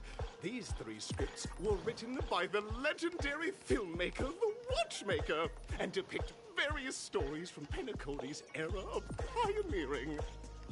Your task is to bring those moments to life, find the right words, and act convincingly to make the judges feel the script's intended emotions. Oh, I wish you a successful performance. I hope I don't have to read. Also, a bit of trivia. The record score for this stage is held by a participant with fiery red hair. His exceptional performance brought even the strictest judge to tears. What? Looks like he wasn't even acting at all. We are running out of time, so let's get this over with quickly. We got this. Don't worry, Firefly. Oh, just take a look at this pair. Such star quality. Since you've come as a pair, I'll prep a 2-person scene for you. You two, are you ready? Ready. Envision that you both, driven by the spirit of exploration, are arriving at the land of dreams that is Penacony for the first time. But instead of lush lands, you find yourselves amidst swirling sands and desolation, far from the paradise the Watchmaker described. Oh, that's terrible. You're driving an old clunker through the wilderness of the dreamscape, braving the cold wind, choking on the dust, and suddenly, a fierce memory zone meme blocks your path. Now, Mr. Greyhair, what line would you deliver to express your disappointment in Penacony? Great, I love living on the wild side. A brutish creature. Quick, let's run for it. What in tarnation is the Watchmaker is a big fat liar. Very good. Now, though you're disappointed, your screen partner is conversely very enthusiastic. Now, young lady, you will say... This is great! I love living on the wild side. Very good, very intense. And then we cut to the story's next scene. You find a job mending the rails, but the days are long and your endurance can't keep up, and you finally collapse in the endless expanse of desert. Suddenly, sweet rain falls from the sky, wetting your lips and rousing your spirits. Now, Mr. Greyhair, what line will best express your surprise at this moment? Wow, we Penacony, my Penacony, you truly abound with opportunities. Just let me die of thirst instead. Perhaps we never meant to succeed. Oh my god. That's not right. That line doesn't sound very surprised. Oh, yeah, you're right. Wow. But at this moment, your partner yet gazes into the sky, both her eyes closed. The raindrops fall, blurring her vision, and she tragically says, Perhaps we were never meant to succeed. Right? Fantastic! Both of you have an incredibly solid foundation in dialogue delivery. However, lines aren't everything in a performance. Please continue this story on the second stage. Oh. Up next, you'll be challenged with a body language test. I hope these tests won't take too long. Ah ha ha ha. Maybe we should have picked a battle, but this is interesting. I don't regret my decisions. Here, you two are required to skillfully utilize body language to portray the story context I've laid out for you.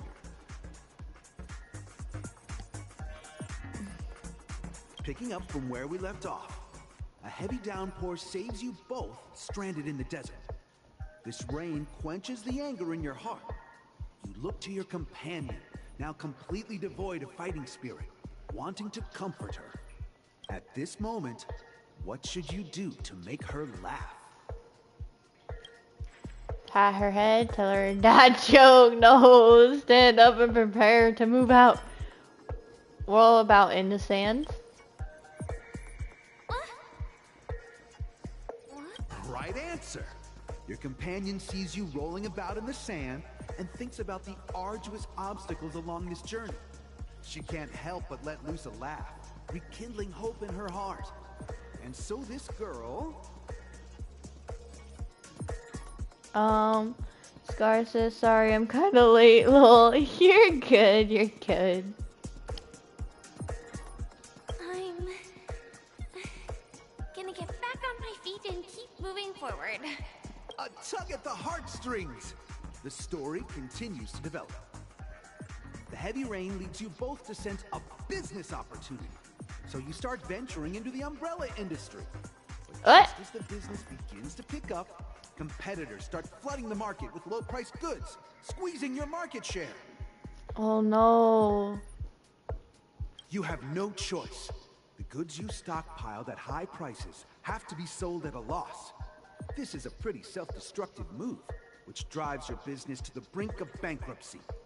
At this moment, what would you, who refuses to admit defeat, decide to do? Leave dejectedly, get on my knees and grovel, stand up and smack the table.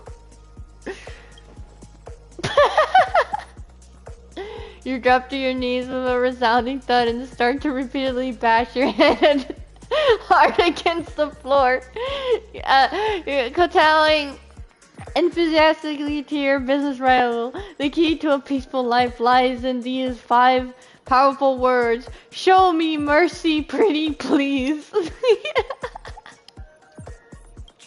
up! No one wins a trade war by kowtowing. I don't know, that would be pretty convincing to me. Leave dejectedly. You turn around, leaving resolutely, muttering under your breath, the hero's quest started with a bang. For this dream I've toiled and sang. If the dream pays me in paying, then I, the man, will join the annihilation gang. Oh, no. It's totally giving up. Come back here. Oh, I love this.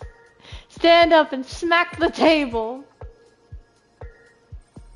You slam the table and rise up. They think you'll back down. Impossible. Dream chasers can be knocked down, but never knocked out. Fantastic. But it's a pity your friend does not agree. Seeing that you're up to your eyeballs in debt, she sees nothing but despair in her future. And then... I leave Penacony in utter disappointment. Is that okay? Of course! Absolutely! I was this close to tears. Both of you possess exceptional acting talent. I like the beat to this music. It sounds really good. I'm just vibing to it right now. However, the true test is yet to come. You're about to encounter the harshest judge this show has ever seen. You'll need to rely on perfect performances if you want to win them over. Oh, magic stairs. Scar says, I just watched a sad movie yesterday. It's called Bridge to Terabithia. It's a super sad. Aww. Sounds like it would be sad. If you're this sad. Whoa. Stage is impressive. Welcome to the final stage.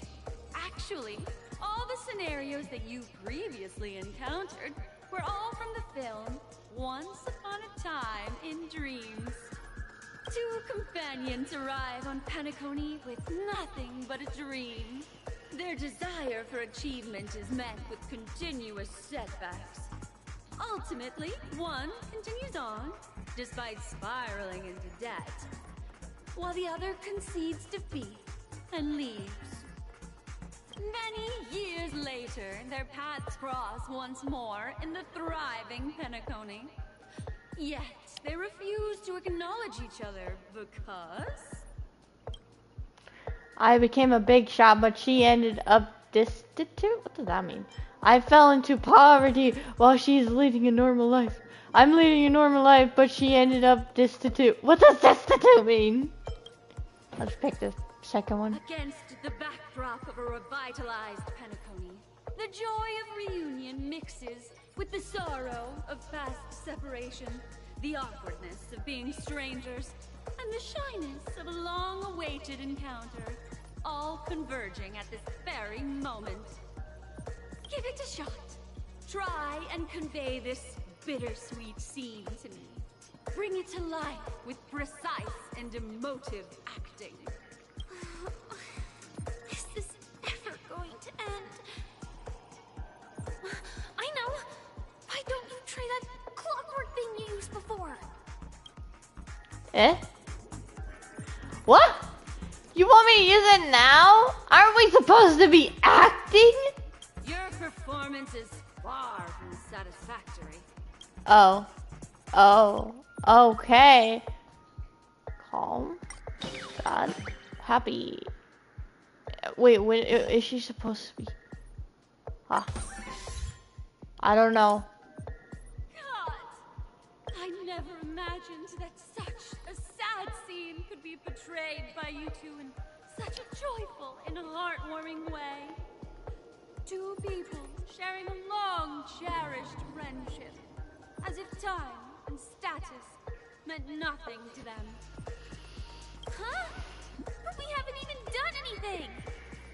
Is his imagination running wild again? Brilliant! Your portrayal outdoes the original. It's simply beautiful. Beautiful. The test. We gotta hurry up. Stellaron is at stake.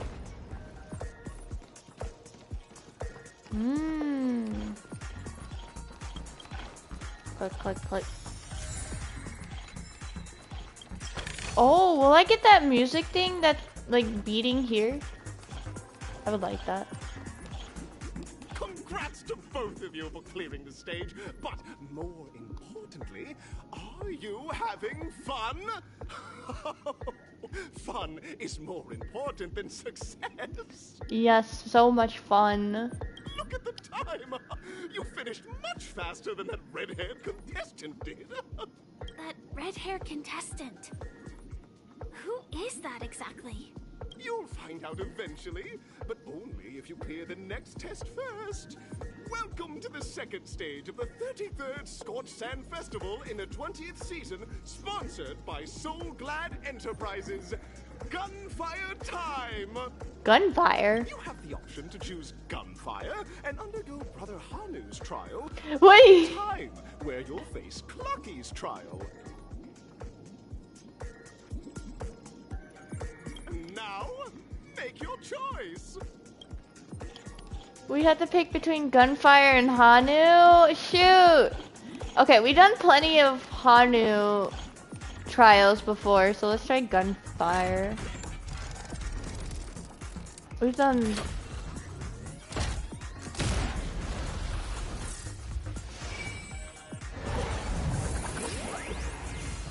Oof. I like that scene, it's fun. Okay, so which is which?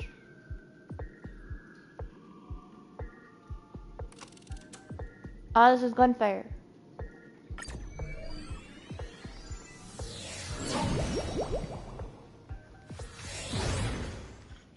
Dear Dear friends, welcome to the enchanting universe created by the Watchmaker. Awaiting you is the morally dubious yet ever charming character from the animated Clocky series, Hanu. I thought we picked Gunfire. It is said that these cartoon characters were inspired by the Watchmaker's own experiences. According to research by Clocky scholars, the original Hanu of reality shared a deep friendship with the Watchmaker, akin to comrades in arms. Enter into the world of Hanu via the TV by the entrance and partake in an enchanting and suspenseful story with him. Good luck in there. If it's a gunfire trial, we should be able to settle this with a fight, right? I hope this won't waste too much of our time. I feel like there's more to it. And wait, fight? I thought it'd be actually like aiming some type of gun or something. If it's Hanu's trial, whoa. Hey, little birdie, I see you. I tried my best to hide myself and you still found me, chirp.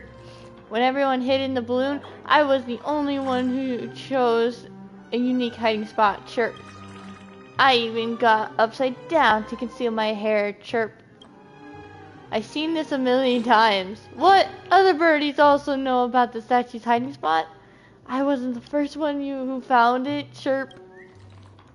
This is unacceptable, chirp. Just you wait, you'll never be able to find me in the next round, chirp, chirp.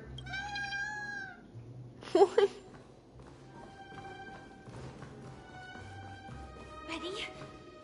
1, 2, 3.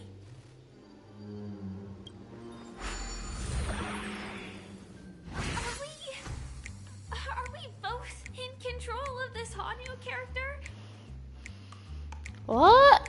Very good. Looks like you've got the hang of it. In this Hanu's Adventure episode, Boss Stone has gathered his battleships for an assault on Dreamville. Old Buzzfly, Cousin Wolf, and Bombhead are all raring to go. The brave Hanu must thwart their advance and protect his home. Alas, Hanu presently is ill-equipped to fend off the malevolent mischief makers, which is why he is preparing to seek out the Puzzle Gentleman's aid. Go forth and speak to him. Puzzle?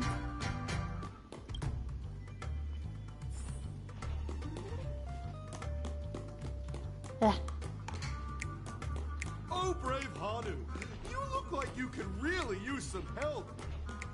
Wait, what? Where are you? Long time no see, Hanu. You look pretty stressed out. How about an intense and thrilling game of Dream Jigsaw to blow off some steam? The Jigsaw is talking to us. The puzzle. Actually, the plot dictates that you're directly provided aid to us. Is Dream Jigsaw really that intense and thrilling? Gosh, this is the first time I've ever seen you crouch down.